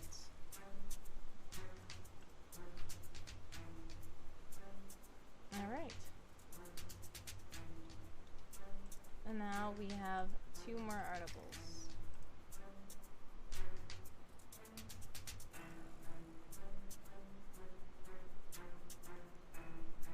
We have recently discovered or rediscovered species and a condition considered monstrous or unlucky by some. Hi.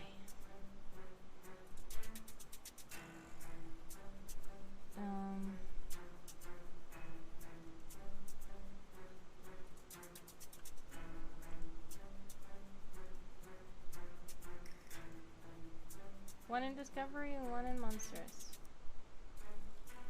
Let's open these both.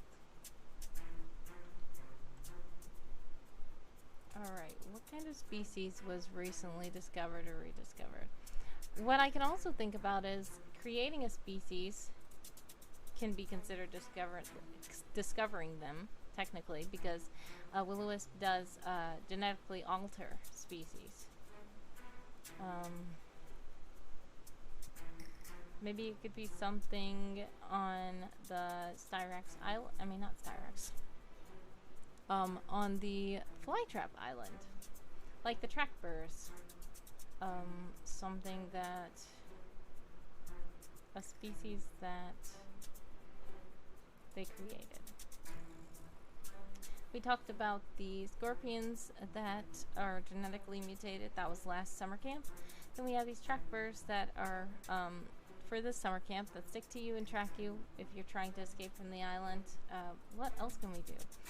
We did animals and plants species. Should we do another animal or another plant? If somebody's in the chat, feel free to say animal or plant, and then we can know what species we should focus on. And then here would be a condition considered monstrous or unlucky. So maybe... last time I did erasure as a condition.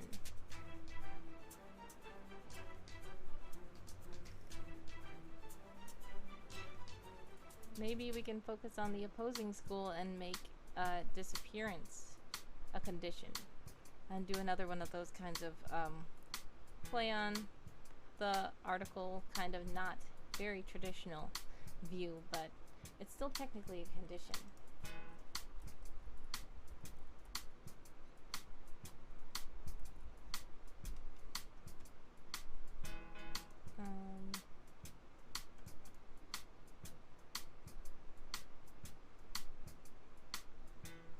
We'll say mental.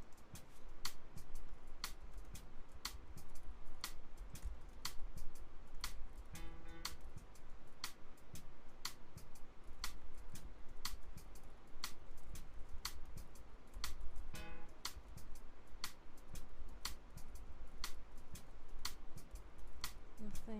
There's opposing schools suspected to make children disappear if they do not comply with the guidelines put forth. Josiah says plant. Alright, so after this we will try to do a plant.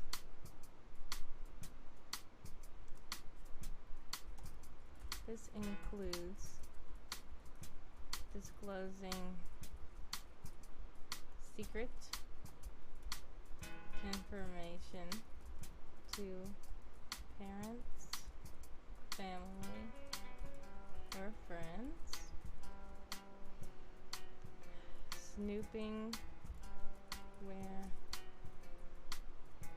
not allowed,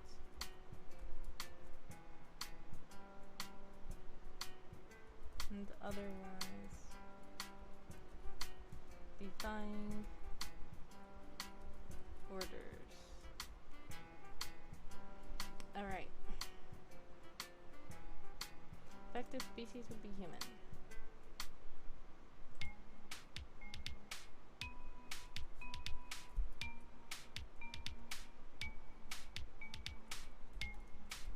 While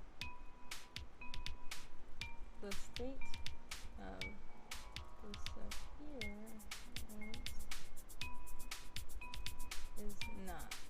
has not been confirmed.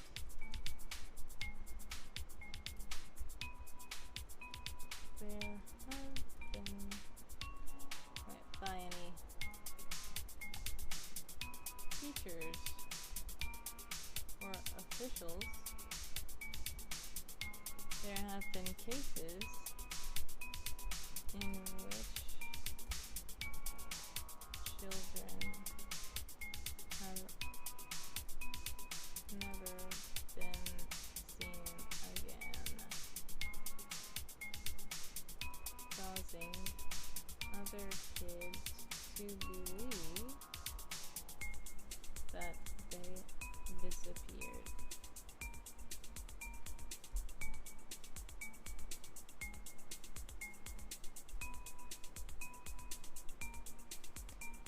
While the symptoms are unknown, there are many theories on how disappearance works.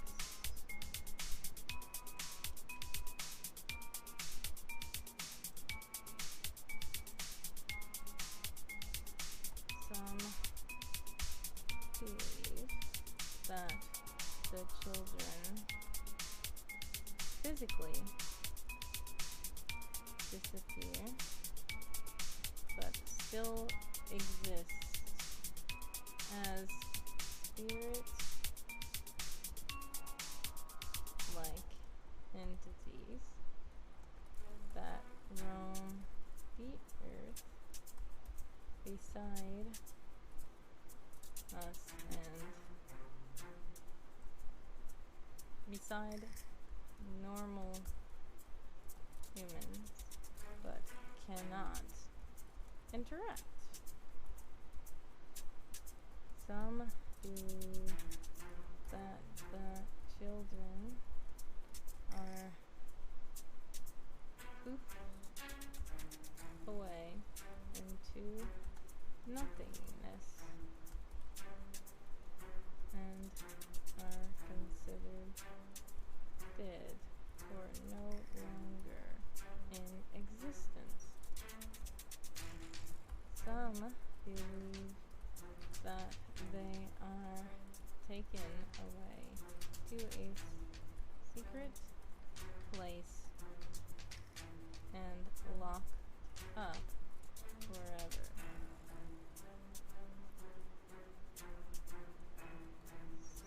Some believe that they are abducted by aliens and taken to a distant planet. Some believe that the children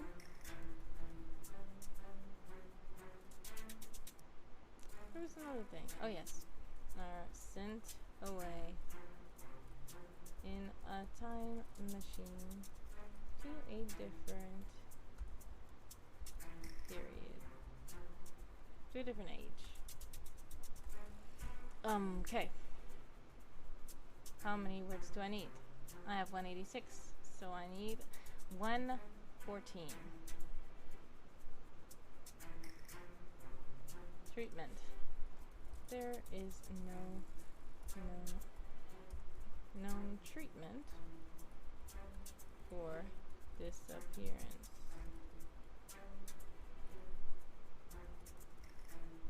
Once a child goes missing, they will never be recovered.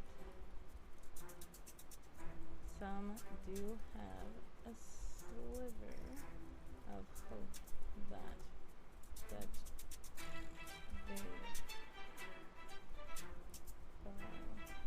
kids could be found, but attempting such a rescue mission will most likely prove impossible or even result in the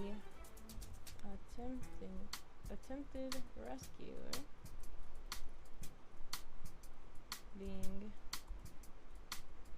disappearing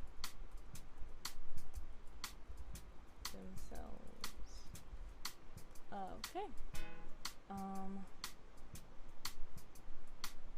Prevention. To prevent disappearance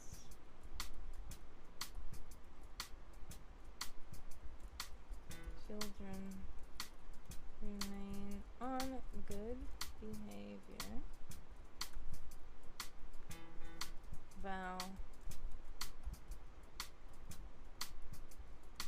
to follow all orders of the opposing school.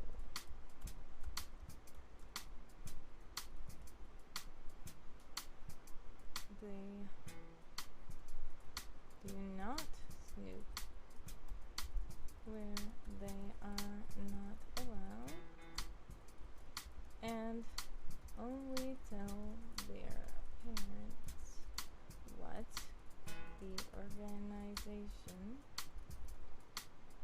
desires them to tell. This is horrible as well, because this is not a good school. This is an evil school, I guess I could say. Affected groups. Only children are known to disappear in this way, though it is suspected that once a child grows up, if they do not choose to continue life in the opposing school as an employee of the company, as a teacher, mentor,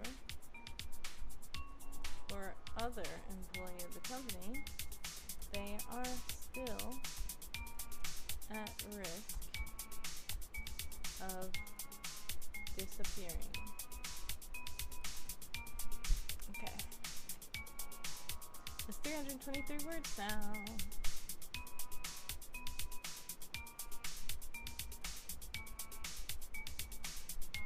I don't think that I added the last one, did I?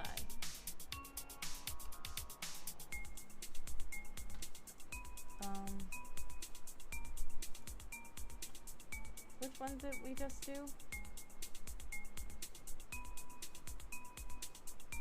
Oh, this one. 320. I don't think we updated that.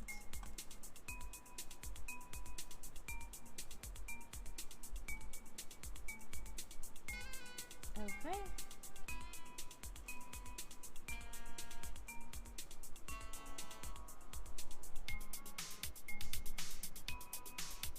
And then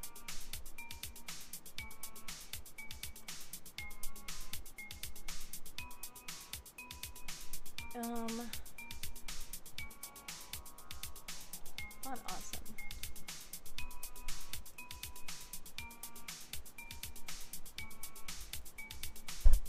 Not PNG. I said ping. Is there any kind of lines?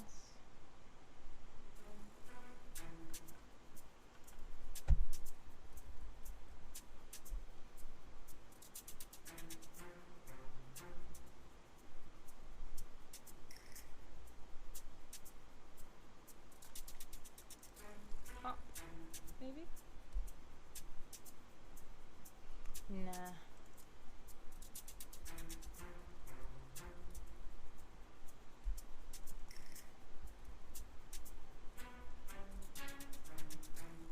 Alright, I'll just use this.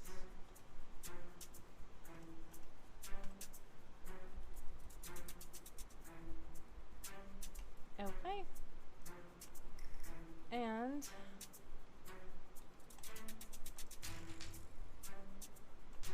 oh, wrong one. Right at 30 of 31, and thank you guys for hanging out with me. I know some of you probably have to go. I appreciate it. I'm like now almost to 2 hours and 30 minutes, but I think that we can get this last prompt done. And Josiah Source said a plant. So let's do a plant that was altered, genetically altered.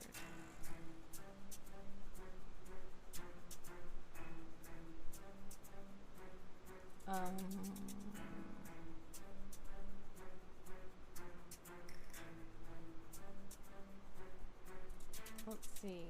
Some kind of trees. Maybe the trees that were genetically altered to grow to a certain height, so that they can plant surveillances and stuff like that.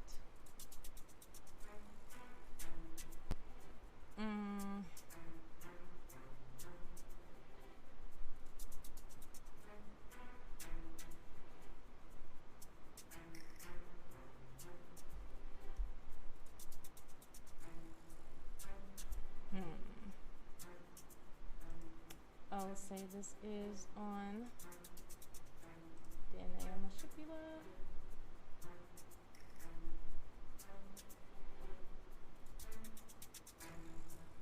Maybe a plant that produces a concentrated drug.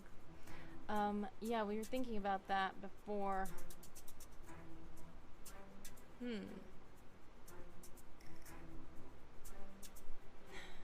Yeah, so let's see.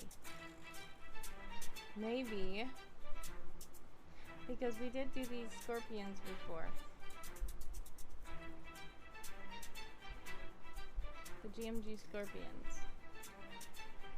Now these are genetically modified guards, and their stingers were, their glands and stingers were replaced with narcotoxins, so that they can knock out people when they sting them instead of just poisoning them. It could be something that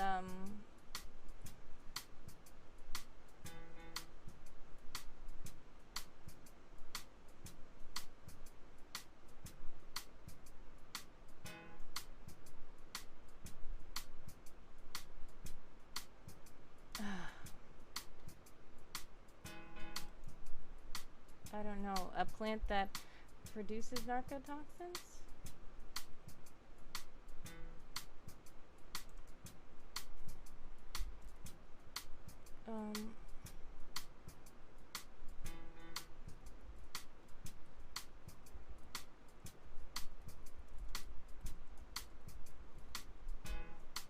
Alright. Will-o-wisp. Scientists are always experimenting on different plants and animals. One of the most popular concoctions they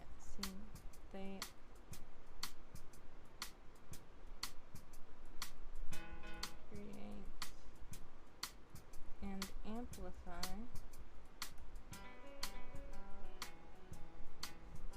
some of the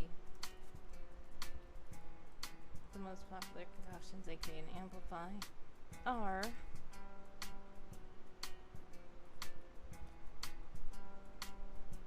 involve some sort of sedative. Maybe something similar to the average nettle bioengineered with the Gimpy bush, says Colonel. I'm sorry, I'm not exactly familiar. Could you explain a bit?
Gimpy Gimpy is an Australian bush that has hairs that break off the skin if touched. So painful that months to years later, people are still in agony with it. Some suffered bad, they took their own lives. Oh man, I think I did hear of that before. I do think I've heard of that before. But we've already focused on this prickly burrs that they attach to you as well, but they are to track. They are to track people who are trying to escape and people who are trying to infiltrate. They stick to them, and the scientists use them to track because they emit a chemical that shows on a map. So I feel like that will be too similar, but that was a good idea. I'll just cover these narcotoxic flowers. The ingredients are not widely used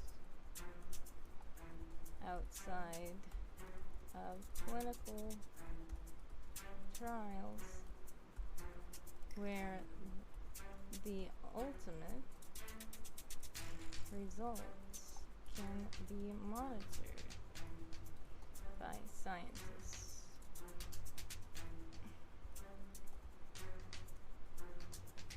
These flowers were created to quickly sprout the necessary chemicals needed in such as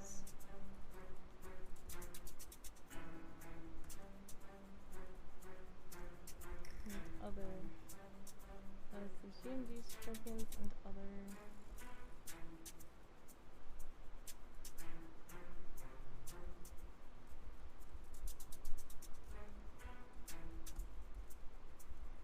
modified life forms that inhabit the island, being a shortcut to the traditional mixing and composing of chemicals. The side effects may vary, and the potency is not guaranteed. Scientists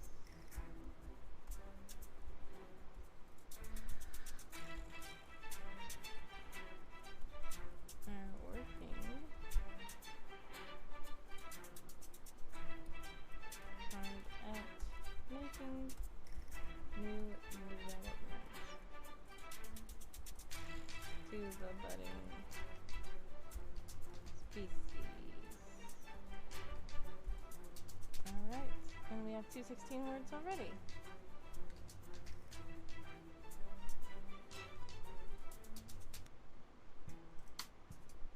The flowers are small and purple, somewhat resembling poppies. They are typically grown in a lab setting under a artificial sunlight. They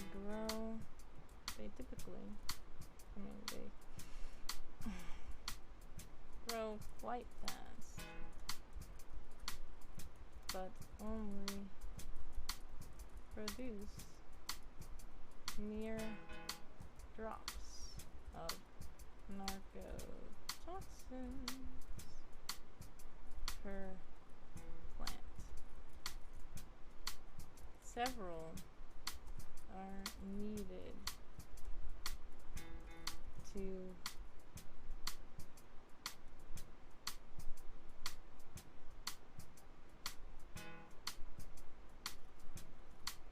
even compile enough for a single dose to keep a person asleep for 1 hour.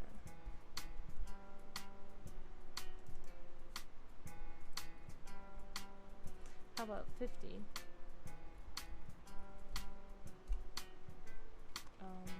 268. The flowers are small, but their seeds spread and they grow quite rapidly. Colonel's, oh yeah, he's already said that about the Gippy Gippy bush. Okay.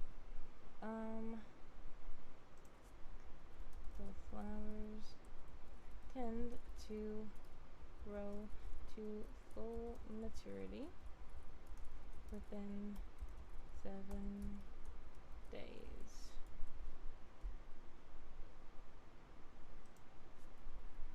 Scientists have not planted any of these flowers out in the wild. They have only kept them within their labs and experimental greenhouses, which are heavily monitored and guarded. Alright. And that is 3, 2, 1. And we're gonna put work in progress.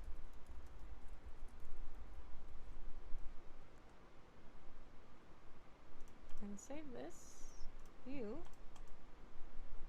3, 2, 1.